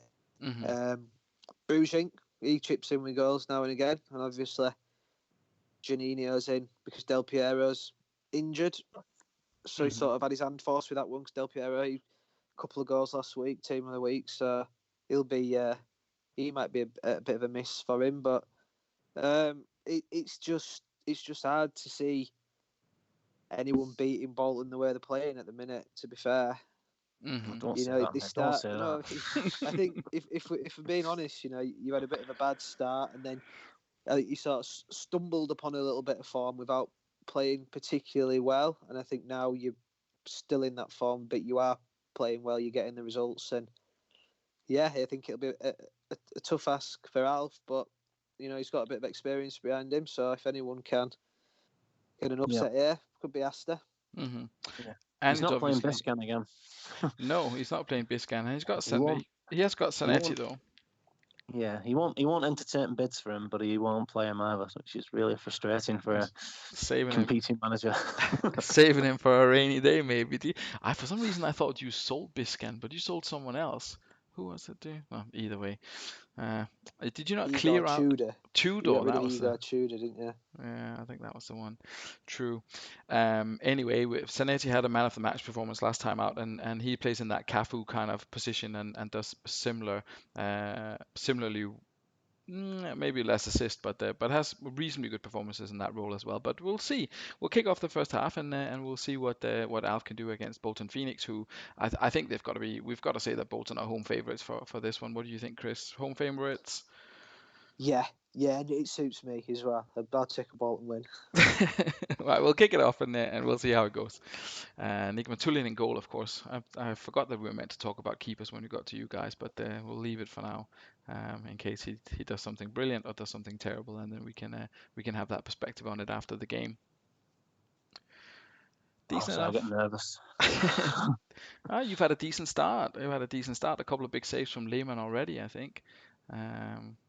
Your fullbacks are getting well forward as usual. Sambrota and Dede doing very well for you. Seems to be whatever instructions you've got on them seems to be working really well. But come on, let's get a goal. Yeah, Figo could have scored, it said. Yeah, I think Alf will score at some point. Plenty of chances, certainly in the second part of that first half for you, but the strikers and your players in general struggling to actually find the target. So you've had 3 times as many shots on goal, but 1 less on target. Your assessment of your team in the first half? I think you hit the nail on the head there. Inaccurate seems to be the flavour of the day. They seem to be creating but not getting it on target. So, yeah, very frustrating watch that first half. No one particularly playing terrible. The defenders aren't doing too great, but I suppose they've not had too much to do. Figo getting a 6, which is 2 shots, 2 misses. Only 6 out of 10 pass completion, which is, never good. But yeah, I mean, I've got confidence, and they'll come good at some point, these lads. Mm-hmm. We'll see in the passes completed. Unusual for me to be outpassed, Alf says. So yeah, he was outpassed. Hodgie, if your assessment of Astor in that first half, I mean, it's a bit of a terrible game, to be fair. If you're looking at the ratings of the players, the number of touches, I mean, Astor's hardly had the ball, have they? No. Again, a bit like the Midlothian, when really no to write about performance. But the positive is that he's massively in the game. 0-0 away from home against second in the league. When you're playing like that, you've got to take it and hope that you can. The same again. You get that good sort of 10-15 minutes, get a goal in, and try build on that. It's a wide open game. Who's a wide open 0-0? A wide open 0-0 so far. I'm sorry, I completely lost the train of thought there, because the Fifey says, I've never noticed before, but you sound like John Richardson from 8 out of 10 Cats. And I think I know what John Richardson sounds like, and I don't think he sounds like any of us three, but I could be wrong. He's he's talking about you, Martin. I doubt it. I somehow doubt it. But either way, I'd have to go with Hodgie, obviously, if one of them. But I don't think he's.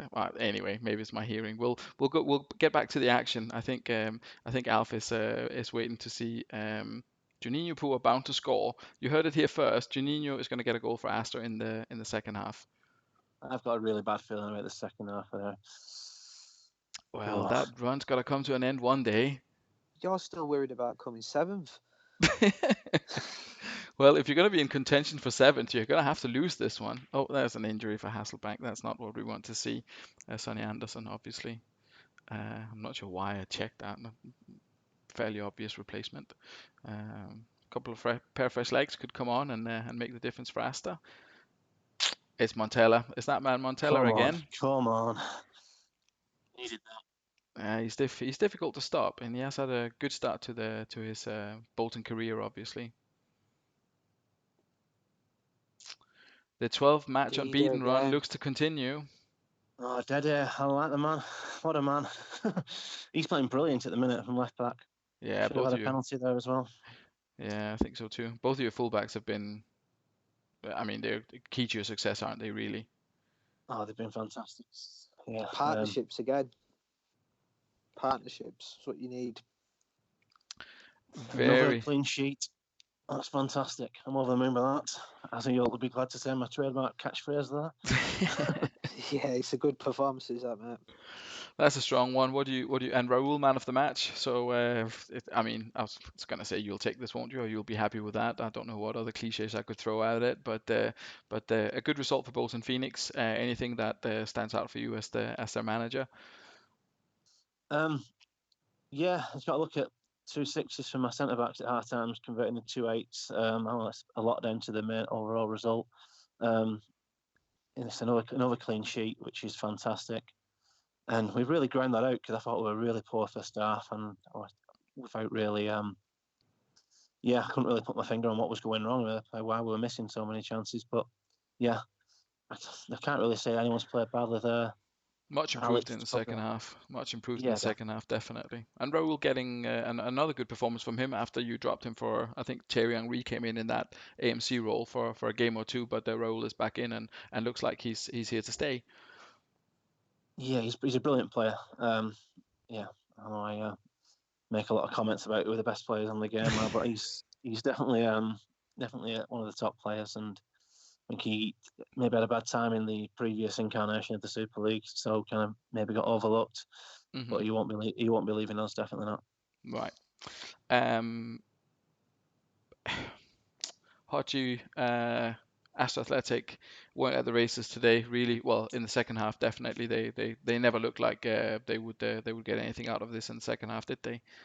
No, I just noticed Alf's put in the comments that it's the wing backs that are destroying him, and that's maybe just down to the narrow formation a little bit.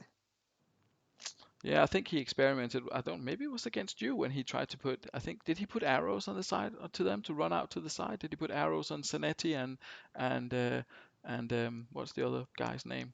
Placente? Did he had arrow like left pointing arrows on them? Yeah, possibly. Yeah, I don't think it worked to be honest, but I think he did try that once. yeah, because Valen do that. Don't they? That works for them. Mm. Everything works for Valen. That's the. Well, there was only a 1-1 draw tonight, so not everything works for them. But yeah, but no, you're right. I mean, they have a similar tactic that they've had more success with. Brugink and Babel with 2 5s. I mean, overall, just a relatively poor performance from everyone apart from Zanetti and the keeper, really. If we're looking at the chances, I mean, they had a couple of shots to be fair, but Nick Matulin's done well. So if you look at Nick Matulin from that particular perspective of having done quite well. How do you rate your keepers, Ryan? I think I've got two middle of the road Super League keepers in Casillas and Nick Matulin. I think Nick Matulin's better than Casillas, which is why I will prefer him over a long period. I think he had a really poor start to the season, got sent off away at Valen. I don't think he's up there with the best in the league like Khan and Buffon, but I do like him. He's one of these, he might not get the best average rating, but he'll concede fewer goals than his opposing numbers. Whereas sometimes in the big games, I've got Casillas, he's more of a big game player. You're more likely you're going to concede more over the length of the season with Casillas, but I don't know, in a grand final, he might get a 9 or a 10 and get you the win. So, yeah, it's one of those. It's a mid-season game or getting towards the end of the season game. I think that Nick Matulin's slightly better. I know he's not got many fans here in the Super League, but He's got conceded 8 in 9 games, so he's not that bad to be honest. I mean, it's obviously also to do with your fullbacks and your defenders, but yeah, but he's definitely done a half decent job, and as Alf mentions in the comments, he's gonna have to go back to the drawing board with trying to counter the wing back scenario and see how he can maybe improve on that because probably most of the teams, I mean, apart from Ian now, who's gone to that, Thiago, and Alf himself, I think pretty much everyone has wide-ish players to some extent. Perhaps not wing backs, but Craig definitely has players coming down the flanks as well. And speaking of Craig, we do have that game up next. So we have, I suppose it doesn't really matter who we click on first. So we do have Holston Hornets up, and they are back to their 4-1-3-2 after a pretty dreadful experiment last time out. Something to notice here. Let's see, Hodgie. Batistuta starts on the bench. What do you make of that? Batistuta dropped. Is that is that okay? Is that okay that Tony comes in just because he scored 1,000,000 goals against some people in canoes? Is that fair? I mean, he's not done bad in the league though, has he? He's only had a couple of games. I think he's got some goals. I think it's a bit of rotation more so than dropping. Batistuta. I mean, Batistuta was, what is he, 33 now? Is he? You know, give him a little rest. He's not weak in the side there, as he is. Well, maybe slightly weaker, but it's not.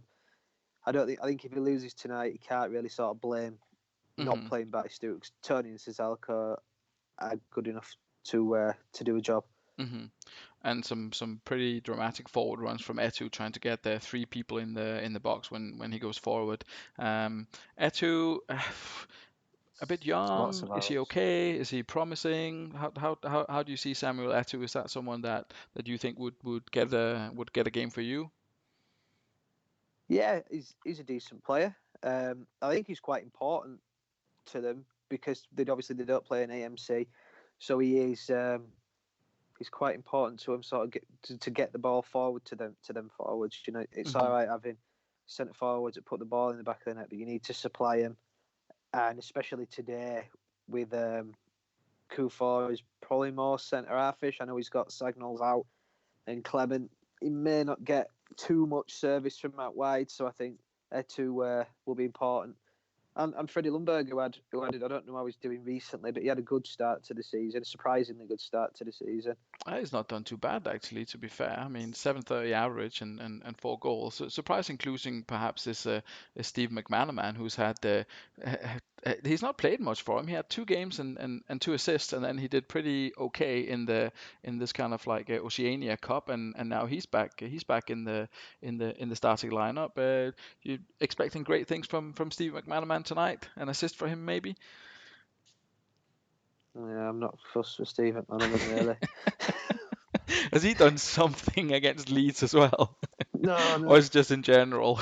No, on the game, if I'm honest with you, I think he was a better player in real life than he was in the game. He might do a job tonight. He's not somebody who I'd be looking to give a game, I don't think, but probably just shot myself in the foot there, and he's gonna play a blinder. Completely agree with you there. He was a great player in real life, McManaman. I think he goes under the radar a little bit because he spent a lot of time in Spain, but he was an important player for Madrid, and he was brilliant when he was at Liverpool. So I don't know. He kind of goes overlooked a lot, I think, when we look back at English midfielders. But yeah, anyway, that's me. Yeah, no, I think it's a fair point. It's certainly someone. I mean, it's obviously years and years ago, but he's certainly someone.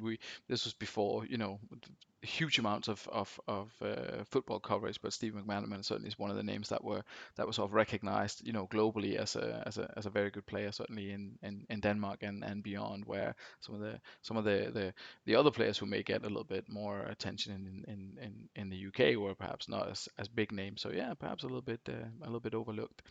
Ryan, if you are going to be our Churchtown expert tonight, because they play in a formation not dissimilar to yours. I mean, they do have a bit of a swap with the MC and the DMCs because they've got Barry Ferguson who can do it all by himself. What do you make of Churchtown's formation and their season so far? Oh, they're having a great season. It's one of my home state formation that's really good. I've only tried it once this year using this kind of lineup that he's doing tonight, and that was against Parma, where I scraped a win, but he was the better team throughout. But yeah, Kieran's good manager. He's got some quality defenders. He's got Barry Ferguson, Edgar Davids. Love to see that John Welsh is playing. He must be still 18 on the game. I think he's a definite threat to the title. I think he's another one with not hugely impressive stats, 18, and obviously still playing in the real world. I think who posted that picture that John Welsh was myself. Man of the match at I can't remember, Alfreton Town or something. I can't remember where he played, but Atherton Collieries. It's literally about 5 miles from my house. It's Colliery, so it's got to be in your area, hasn't it? He's solid on the game, but I don't think not really one for season one. But if you skip 15 years into the future, you'll probably get 60 or 70 England caps. So kind of says how well he comes on. Yeah. He's got a solid 11 throughout. Edmundo, if you can get him playing, he's fantastic. He's also liable for a red card and sometimes a lengthy suspension. But yeah, Alex. I mean, you're looking at that team. You're looking at some of the favourites in the league there. Yeah, it looks definitely good. And just to settle a conversation on Steve McManaman, better than Paul Merson or Ray Parlour? Absolutely, both. Yes. Both. Better than both. Oh, I like Merson. Paul well. You like Henry as well, don't you, Hadji? So are you like a low-key Arsenal fan, or is it, what's going on? No. I was how old have I been? I've been about 13 when Henry was just untouchable. So that would have been. No, Thierry Henry was a good player. Paul Merson, perhaps. Good as well, but anyway, neither Merson nor Ray Parlour. Ray Parlour? No. 5e, no, not Ray Parlour. Neither of them are obviously in action. Neither of them are in action tonight. So, but we'll see. We'll kick this one off and see what Steve McManaman can do in the Hoddesdon against Churchtown clash here. Early claim for a penalty from Edmundo. The referee's not having any of it. Van Nistelrooy's back in instead of Michael Owen, who got a run out last week and didn't get a call up this week. I think he's probably on the bench for Churchtown. Yeah, I think Michael Owen's a fantastic player, but he's sometimes better in a 2 than on his own. And Kieran's sticking with the 1 up top, and I think that's got to be Van Nistelrooy. And here's Edmundo giving Churchtown the lead. Spoke about him before. He can be a red card, or he can be a goal scoring threat, or both really.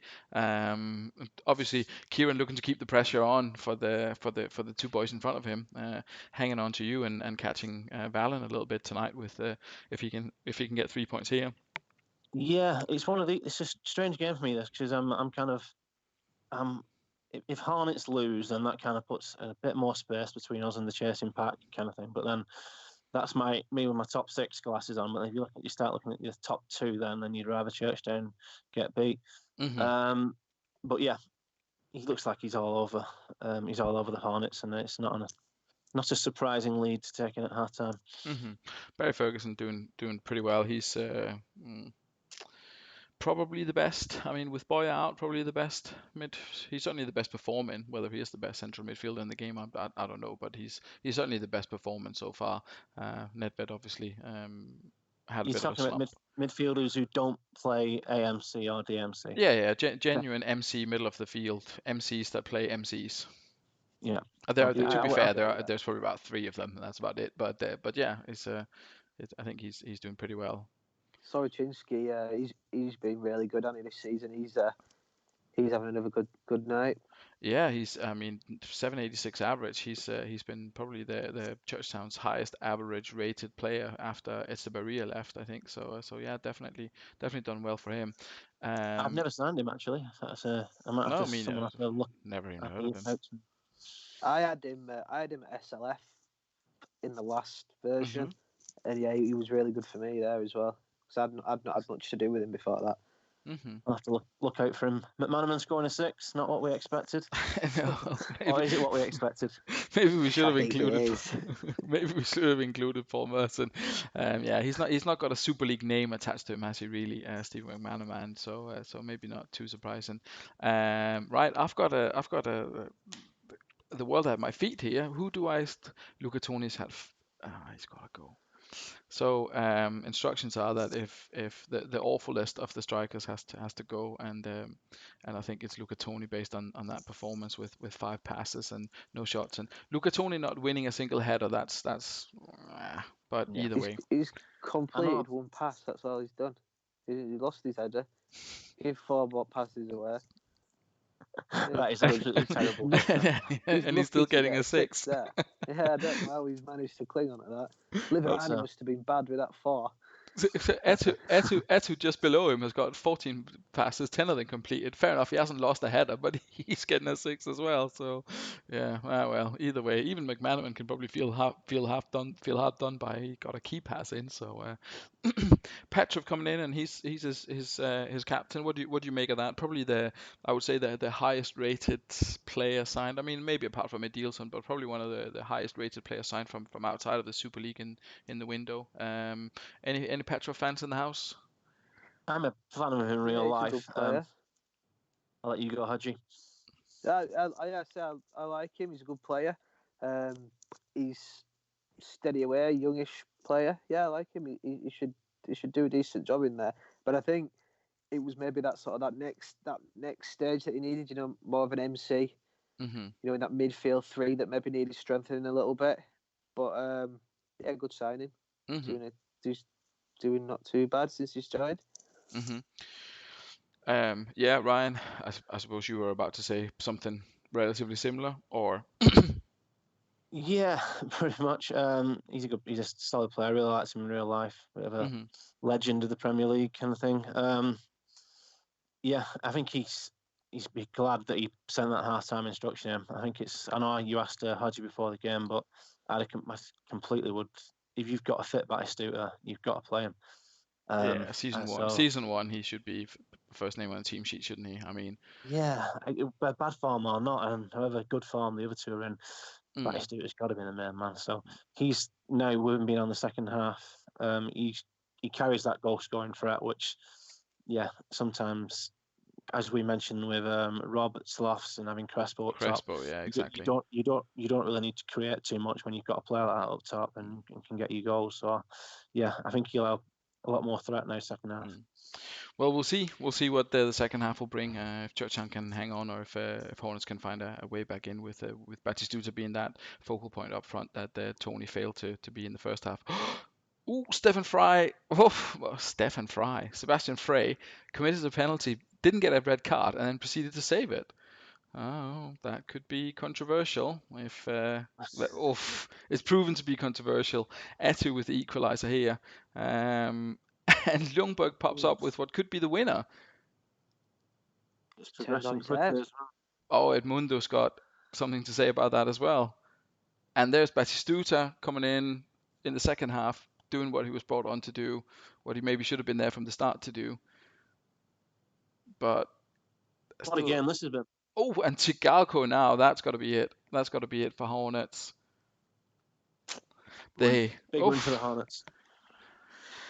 Whew, that was a lot of action there in the second half. I lost track. See, when they score so many goals, it was the same with who scored a bunch of goals in the. It was the Astor Swindon game, and you lose your train of thought because then another goal pops up and another one and another one. That was a hectic 68 to 75, so a hectic 4 goals in 7 minutes there. That really turned it around for Hornets in the second half. That's not going to be a good score for Oliver Kahn, I feel, with 5 shots on target and 4 goals. Oh, not good at all. Oh. Kieran's going to be gutted looking at them stats, isn't he? He's had the more shots on target. His team, overall played fantastic. Roy Mackay having a 6, but then it's Oliver Kahn who's let him down. His captain has let him down. And I think sometimes keepers do get a bad rap, because they're the ones who can cost you a game, and I think in this case that's what Oliver Kahn's done. I think that's his first terrible performance of the season. I think he's probably been the strongest keeper in the league by far.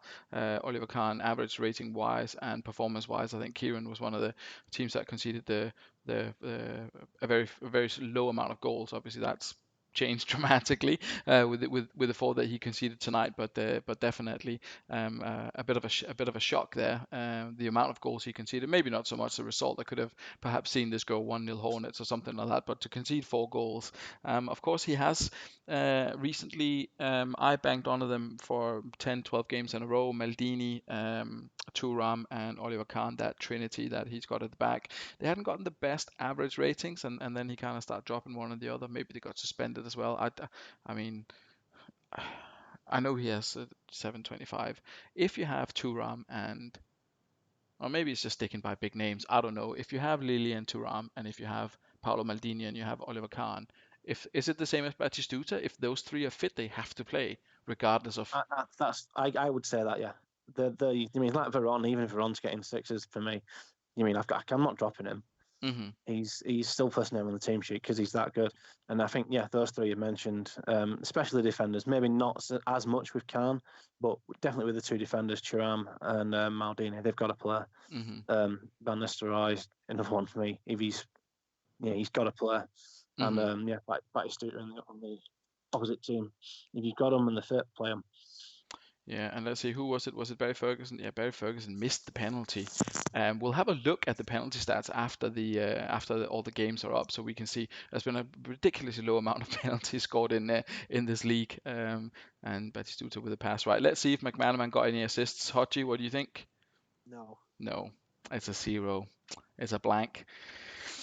A blank for McManaman, but Freddie Ljungberg with a man of the match performance, perhaps a little bit surprising, and Batistuta coming in, showing who's boss with a goal and an assist in the second half.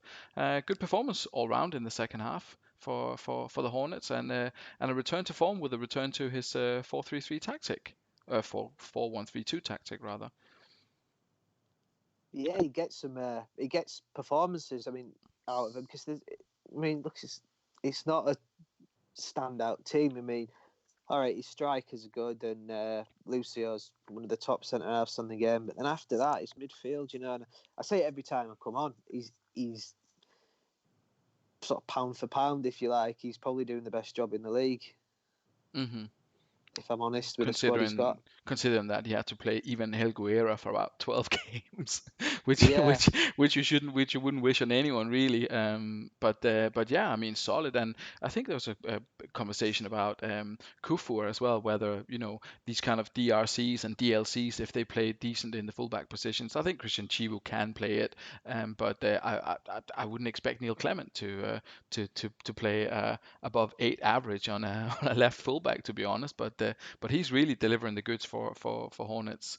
And Batistuta, of course, proven what we knew all along, that he should have started with his goal and his assist there. So good result for the Hornets, and well, we'll see what that does to the league table shortly. We do have one more game this evening, so I think we should crack on with it and get Ardsley and Swindon. Oh, Ardsley's away kit is a delight, isn't it? Ryan, I'll let you talk about Swindon and their latest tactical invention. What do you make of this 4-2-2-2? Right. Let me take a second to digest it. Yeah, not bad. Not bad at all. I can't knock it really. He's got, I don't know who the midfielder is. Is it Abi Diede? Oh yeah, we spoke about him last week. Is the boy he sound from Al Jazeera? Yeah. Really solid defence. I mean, Pancaro's probably the weak link, but Montero, Mendes, good players. Roberto solid at left back. I know he's a huge fan of Cambiasso on the game. Matt Vivian spoke about earlier. He's a good player, but he's deceased, so shall we play him? Yeah. And he's got a solid front line. So your concern is Oliveira and Ebidiede in centre midfield. Are they good enough? But the tactic, I mean, it's definitely not his worst invention. So I'm not going to knock it really. And expecting big things from Kluivert still. I mean, he has been his kind of star man. He's got 8 goals, which has been sort of his. If it wasn't for him, I think when we spoke about with Dragons, they don't have an 8 goal. I mean, to be fair, Swindon's defense have then been so awful, but Kluivert kind of maybe given a little bit of hope for some results here and there with getting 8 goals and 16. That's not a bad return for a bottom side, is it? No, he's a shining light, and I think in kind of opposite to Jamie at Dragons, his problem hasn't been going forward; it's been defensively. I think he's scored maybe not scored loads, but he's definitely not been shy of scoring. It's been conceding 4 or 5 in a game, which has been his issue. Mm-hmm. So yeah, I'm speaking good things about his defensive lineup tonight. So hopefully they can hold out for him. Yeah, good luck to him. And we'll see what Ardsley comes up with. So of course, Hodgie, you've changed things up a little bit. We spoke about it briefly, I think, before Ryan joined. But Tristan is out injured, so you're going with one up top. Yeah, Seedorf has come in and sort of picked up where he left off with the goals, so decided to move him a little bit further forward. But I know, to be fair, we've been poor away from home, so a change might help us a little bit. I did notice that Fife had gone with a sort of flat back 4 and 3 DMCs, so I thought the 3 AMCs in there might counter that, but he has changed it a little bit. I think it's still quite a defensive tactic for him at home, so we've had to maybe go a little bit more attacking than we have done previously away from home. Just a little bit worried, really, that I'd have no idea how this tactic goes, if I'm honest. So, yeah, it's a bit of suck it and see, really. Well, Andreas is just guaranteed that you're going to win because you've got 4 players running down the middle, and Fifey doesn't have anyone running down the middle. They are kind of like split. He needs to have that one. You need to have apparently 1 or 2 guys in the dead central position is very important, both in DM, MC, and AM.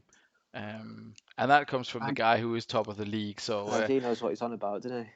It's something I kind of look at as well. Yeah, and Panathinaikos won with that formation as well. So maybe there is something with a very strong sort of central spine. So maybe there is something about that. And Craig with the Etu running down the middle as well. So maybe there is something about that. Someone can go in and do some analysis on the various tactical formations later on if they think.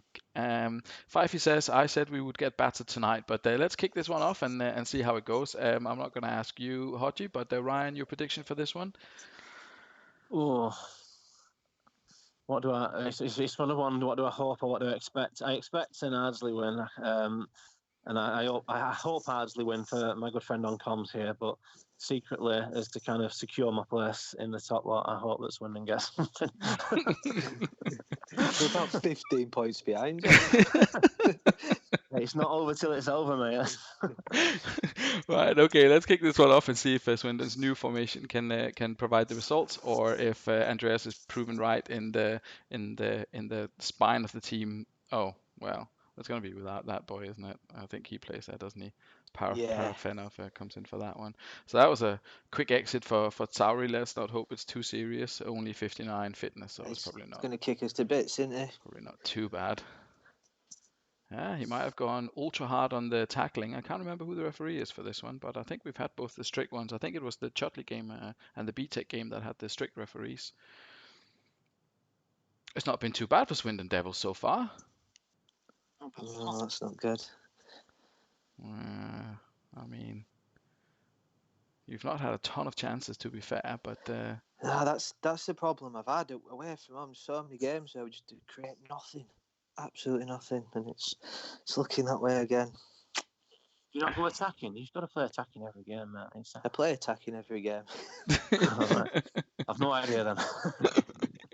Yeah, it's one of those things you can never really tell. I mean, there was an injury for Swindon Devils. I don't think Oliveira has been instrumental to his performance so far, but a strong performance from the Swindon Devils. They certainly, I mean, they're trying something new with this formation, obviously, and it seems to be working okay for them. Ryan, what do you make of Swindon's first half performance?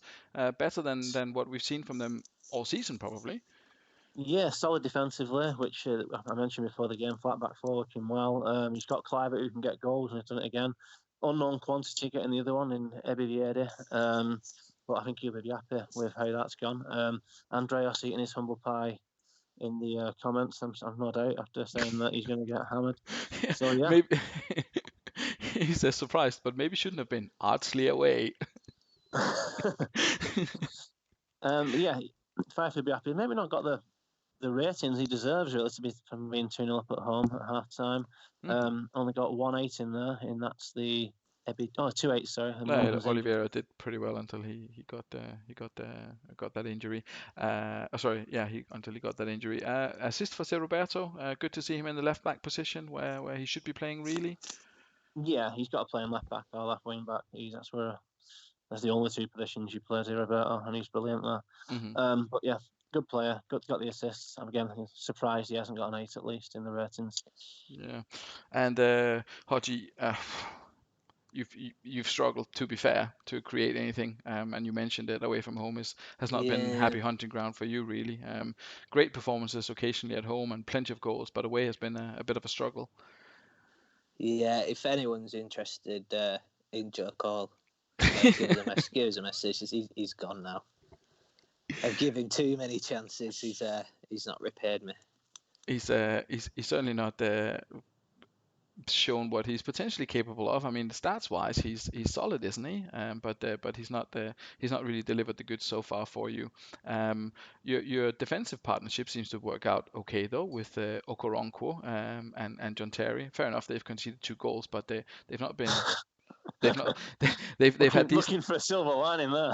No, but stats wise, it's done. They've done well. They've done better than Lausen, definitely. But I mean, the prediction that you were going to run down the center is not really paid off. Early second half goal for you is the only way back into it. Yeah, we need an early goal, don't we? But you just can't see where it's going to come from. To be fair. Yeah, missing Tristan. Yeah, Morientes missing his mate up front. Yeah. Well, we'll kick off the second half, and maybe you can handle the 2 Vieira negotiation proposals that people are tapping him up already, I think. But we'll see. Don't know. Come on, Paddy Vieira got to. Oh, okay. I thought Andreas was looking for a Roy Keane replacement. Jesus Christ. Jesus, that's. Oh my God, what is going on? As bad as it gets, isn't it? I mean, this is shit, mate. I'll be honest. It's been a very quiet second half. I think the only only thing to really mention in the second half was that goal for Kluivert. So a pretty solid performance from Swindon Devils if we're looking at it from that perspective. Kluivert man of the match. We spoke about him initially. Se Roberto with 2 assists on that fullback position there. So yeah, I think. I mean, Fifey will take this. He feels sick apparently. Hopefully, he's feeling better now that he's won. Maybe he's even got some square sausage left or whatever it was that he was tucking into the other day. Maybe he saved a slice of that. First clean sheet of the season, possibly. I couldn't say, but I think so. Yeah, well done, Fifey. Big result. Yeah, continue to dominate in the second half. And Hodgie, not much to say really. Back to the drawing board with regards to away performances, I guess. Yeah, I think it's time to sort of maybe consider how I'm spending my Sunday evenings, really. Yeah. Slide into my DMs, Chris, and we'll try and sort that team out. Nah, I'll do it my own way or no way, I think. Yeah, I don't know. Yeah, I mean, nothing to say. That's fair enough. It's always a bitter one, and that's also why my suggestion was that we start saving the co-commentary games until the end of the show, because it's a nightmare when you've obviously lost and you're not entirely delighted with it, and then you have to be positive about the remaining games. So I think we'll continue that one. Yeah, I think that's the best way of doing it. Probably. I can't believe that result. I really can't believe it. I mean, well done to Fifey, but it just shocked me that. Yeah, it's a 3-0 win for a team that have been. It's not a surprise that we lose 3-0 away from home. Generally, every time we play away from home, 3-0, sometimes 3-1. Tristan might sneak one. Obviously, you're injured, so yeah. Yeah, it's strange because some teams, I mean, Ardsley, Swindon, Midlothian, and BTEC.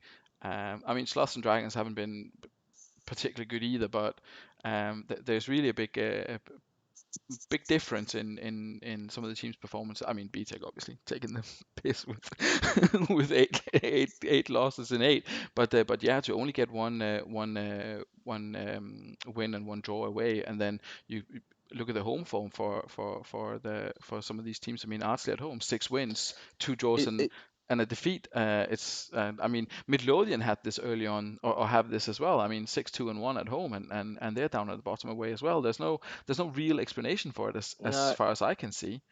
And it's the goals scored that stands out. We get 23-9 and then 7 goals away from home. Mm-hmm. So it's easy to see what the problem is. We don't score any goals away from home. I've never had this before. Hey, you can just be Jekyll and Hyde away from home. I don't know what to do.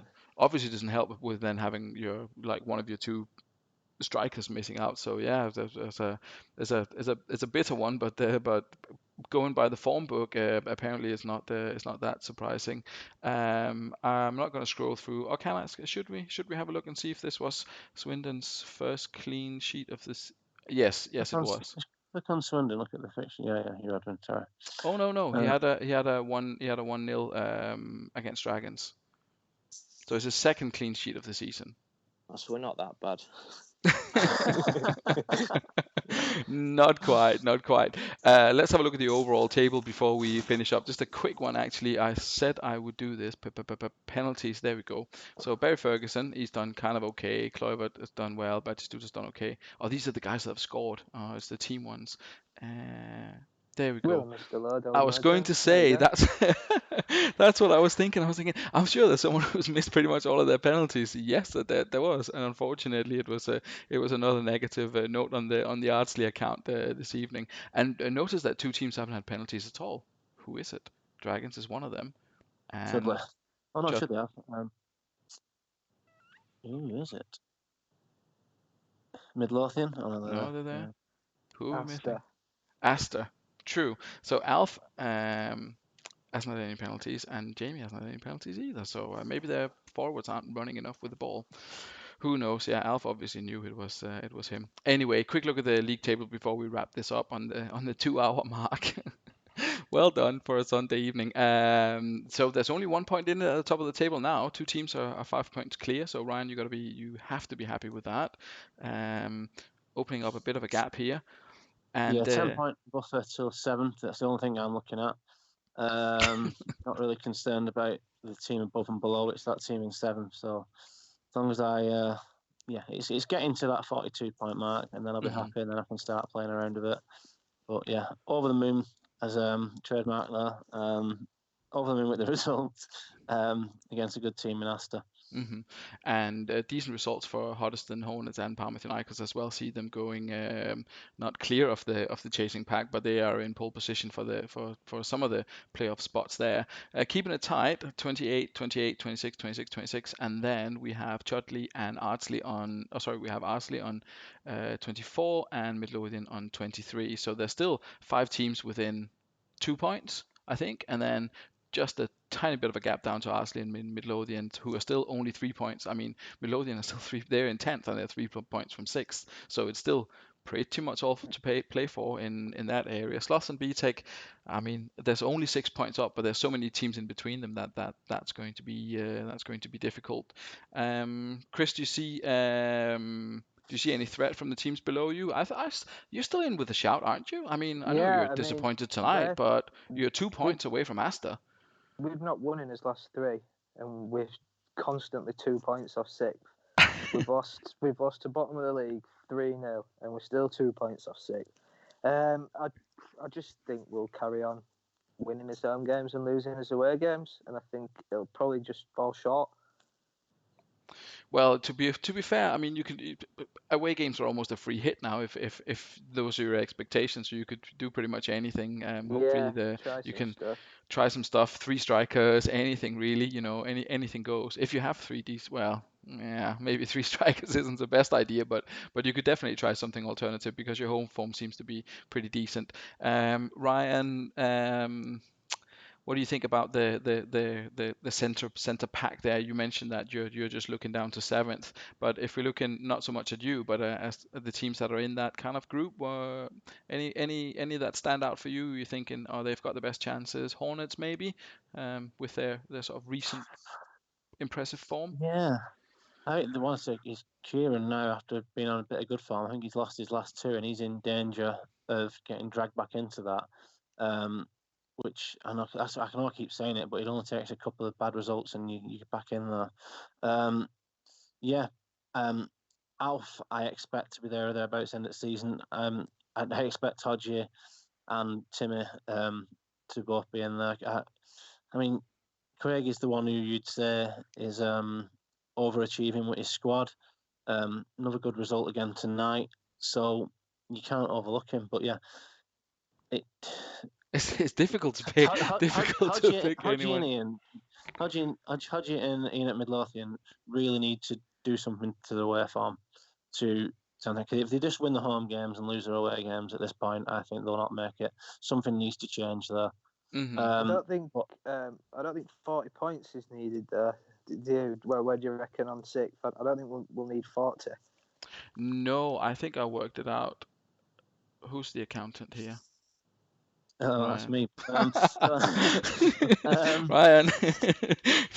I've got the calculator up, don't worry. No, 37.5, so 38 points at the moment should be enough for you to be, I mean, but there are 3 teams, so you can't even say that so you should actually have, you should be on 27 to be guaranteed. So if we do that instead, that's still 39. 39 should be guaranteed. At the moment, 37, 38 will see you in that pack of Astor, Hooligans, Chudley. So you should really be aiming for 39 still for getting in there. But if the results continue in the way they've been going, you could see teams on 38, even 37, if teams continue to take points off each other in this way, definitely. Because as you mentioned, Hodgie, you've been on a bit of a shitty run, and you're 2 games away from a playoff spot, or 2 points away from a playoff spot. Yeah. Just 2 wins. If you get 2 wins in a row, any of those teams, if I would say if Ardsley, Chudley, or Hooligans, if they get 1 or even 2 wins in a row, they are in 4th. I mean, I don't think anybody's on any sort of form, are they? Apart from I mean, in and around like this the playoff mix. How would you? I mean, you could say, like as Ian mentioned, he's 4 games without losing, but he's also 6 games without. I think. Can we see that? But he's he's 7 games without winning and 4 games without losing. So it depends on how you look at it. You should probably see of one in a row, but it's only Bolton who's really won anything in a row. Yeah. Yeah. That's I mean, everything literally went our way. We'd have been in sixth had we won that game. So that's the only positive I can take. It's not from our performance, but that other sides didn't pick up wins. Everything sort of helps out a little bit. And you would have been on 27 had you won it. Yeah. Looking at purely mathematical, Hadji on 24, are you at the minute? Is it? So you've got 9 games left, and to get to 39 points, you need to win 5 of them. That's the way you've got to kind of look at it. And how many? Is it 10 games left? 8 games left. 8 games left. So you need to win 5 out of the 8 games. How many of those are home games? The thing is we've got quite a few home games, but we've got yourself at home, Valen at home, Hodgson at home, Palmer at home. Right. So, yeah. But maybe that's a good thing. I mean, you'd rather have them at home where you've got a chance of winning them. You'd rather have them than having them away, because then there's a write-off. Yeah, then you're probably not gonna pick 6 pointers, I guess. Yeah. Yeah. So you've got you play Andreas at home next week, so that's obviously going to be a big one. Then you've got Sloss away, which is not impossible. Chudley away, which is not impossible either. Astor. Well, looking at, it's not impossible away games that you've got. I mean, you'd rather have them. You'd rather have them this way around than the other way around. Is what I'm trying to say. I think. And I think Churchtown as well. We'd probably rather play Churchtown at their place. Well, no, we once were shit at home, aren't we? They're a better away side, as daft as it seems.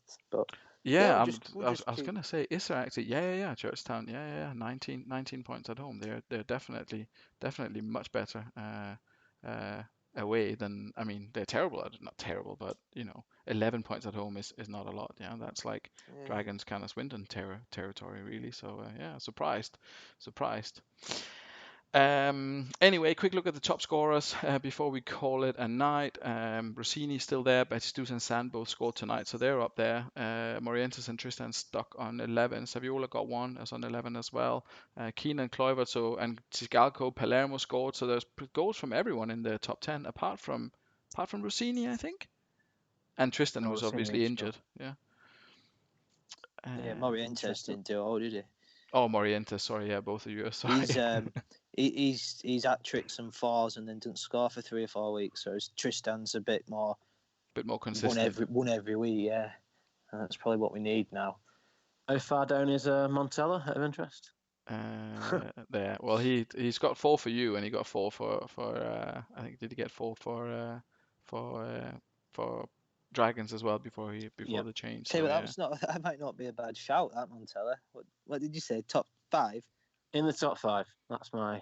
It's only 3 goals. It's only 3 goals. Some reason I thought he only had 2 for Dragons, but if he's on 8, then you might be onto something. I mean, everyone else is going to continue. He's not going to have to catch 11 goals. He's going to have to catch like 15, 16. But if you've got 8, 9 games left and he continues his 1 goal per game, then he could definitely be up there if he continues the form. Yeah, that's not entirely untrue. Not entirely untrue. He could. I think he'll need to throw a hat trick in there at some point, won't he? To have a. Yeah, he's gonna have a one great game really that really sees him sort of catch up to the top bunch and then just hang with them. You've still got us to play. There's hope yet. He's away at your place though, isn't he? So that could be a tricky one. Quick look at the fixtures for next week as requested by Andreas, who reckons that Arsenal's not going to make it. Tough schedule for you. Going to count them out. Not winning 5 of those. As you told. Yeah, he's had a lot to say for himself since he started doing well, hasn't he? Old Andreas. We'll have to we'll remember that one next week. Yeah, well, there'll be a grudge match then coming up next week with you taking on the Valen side. Astor against Chudley. That's a huge mid-table playoff kind of battle. Chudley have to find some form. Astor have to continue their form to keep it up and to stay in contention. You're at home to BTEC, Ryan. How do you fancy your chances? You mean on paper, I don't like my chances, but on form, I'm gonna hammer them. So yeah, Well, they scored 2 goals today. To be fair to them, they got a point against Hooligans, so I think it was 2-2, wasn't it? If I yeah. remember So we rightly. got. Yeah. So let's see. He Oh no, beat sorry, it was 4-2. he beat Gosh, me at why did home. I So think it was Sloth that was 2-2? BTEC had the Edilson guy coming in and scoring all the goals. Ah, my mistake. So yeah, yes, they're a bit of a form side, maybe. Well, we'll see. Your home it'd be a form tough is one. impeccable, I though. think that they're a Champions League team with a Sunday League manager, so we'll see. Yeah. Well, we'll see. We'll see if anyone gets told to do half runs, or if anyone gets picked up from the pub on the way. We'll see. We'll see who turns up at Bolton. It's only down the road from Barrow, obviously. I say down the road. It's probably about a 3-hour drive. Um, 2.5. Ryan's at home. Sorry, not Ryan. Kieran's at home with a relatively terrible home form, and Swindon, who are looking dangerous with a new formation. Could they be in? Could that be? Could there be a? Would it be a massive surprise if Swindon, who are bottom of the league, beat Churchtown, considering Churchtown's home form? Hodgie, what do you think? No, that was that not a draw? Did they not draw last time? They played 3-3. I think that was the sort of the start of Yeah. Fife. They sort of starting to get a few decent results, and yeah, like you say, Churcham not brilliant away from home. Fife is just doesn't seem to have any sort of home or away form. He's picked up points and performances at home and away, so yeah, it wouldn't surprise me. I think to be fair, I think Swindon are probably one of the best teams in the league. So yeah, Fair enough. I can't say Dragons. that after that, am I? True. Dragons. Dragons at home to Sloths. Last chance for Sloths if they want to realistically be part of the playoffs. If they want to be part of the conversation, they need to win. To be honest, at this moment, I'm writing them off. Do you mean? But as we've kind of discussed already, 3 wins on the bounce, and then you're back involved in that conversation. Even for anyone really, apart from Fifey and the Dragons. Yeah, that's a tough game. Dragons solid at the back, often get a goal at home. So yeah, he needs to win to be involved in the conversation, but it'll be a tough win. Midlothian back to home and possibly a decent home form. Hooligans struggling now. I mean, they're obviously clearly not 11th, but 7th, I think. I think so too. Hooligans, so they are 7th. That's a difficult one for them, and Midlothian could actually be equal with points with them if they win. And Hooligans not been. Let's see their fixtures. They've not been great recently. I mean, that's three on the bounce where they've not won, conceding 2, 2, and 4. So yeah, it's a tricky tie, and Midlothian could be straight back in it. And last but not least, Parma Thinaikos against Hoddesdon Hornets. Palmer going one at the rear, and Craig going with his 4-1-3-2 formation. So formation-wise, we probably know what to expect, and both teams could really take a huge step in the right direction with regards to their playoff chances with winning this one. So that'll be probably my pick of the games, just for importance for the team's positions in the league.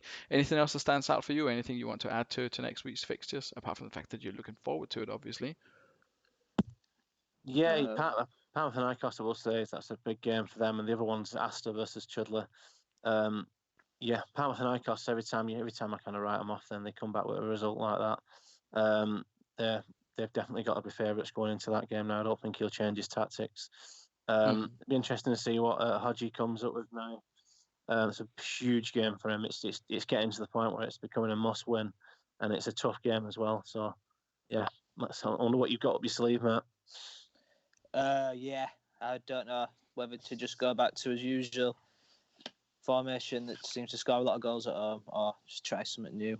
I'm not too sure yet, but we'll have a think about it and see what happens. Yeah. I was going to say I was going to say I wonder how you did with them away, but obviously you didn't do well at all. Standard. That's it there. 3-1.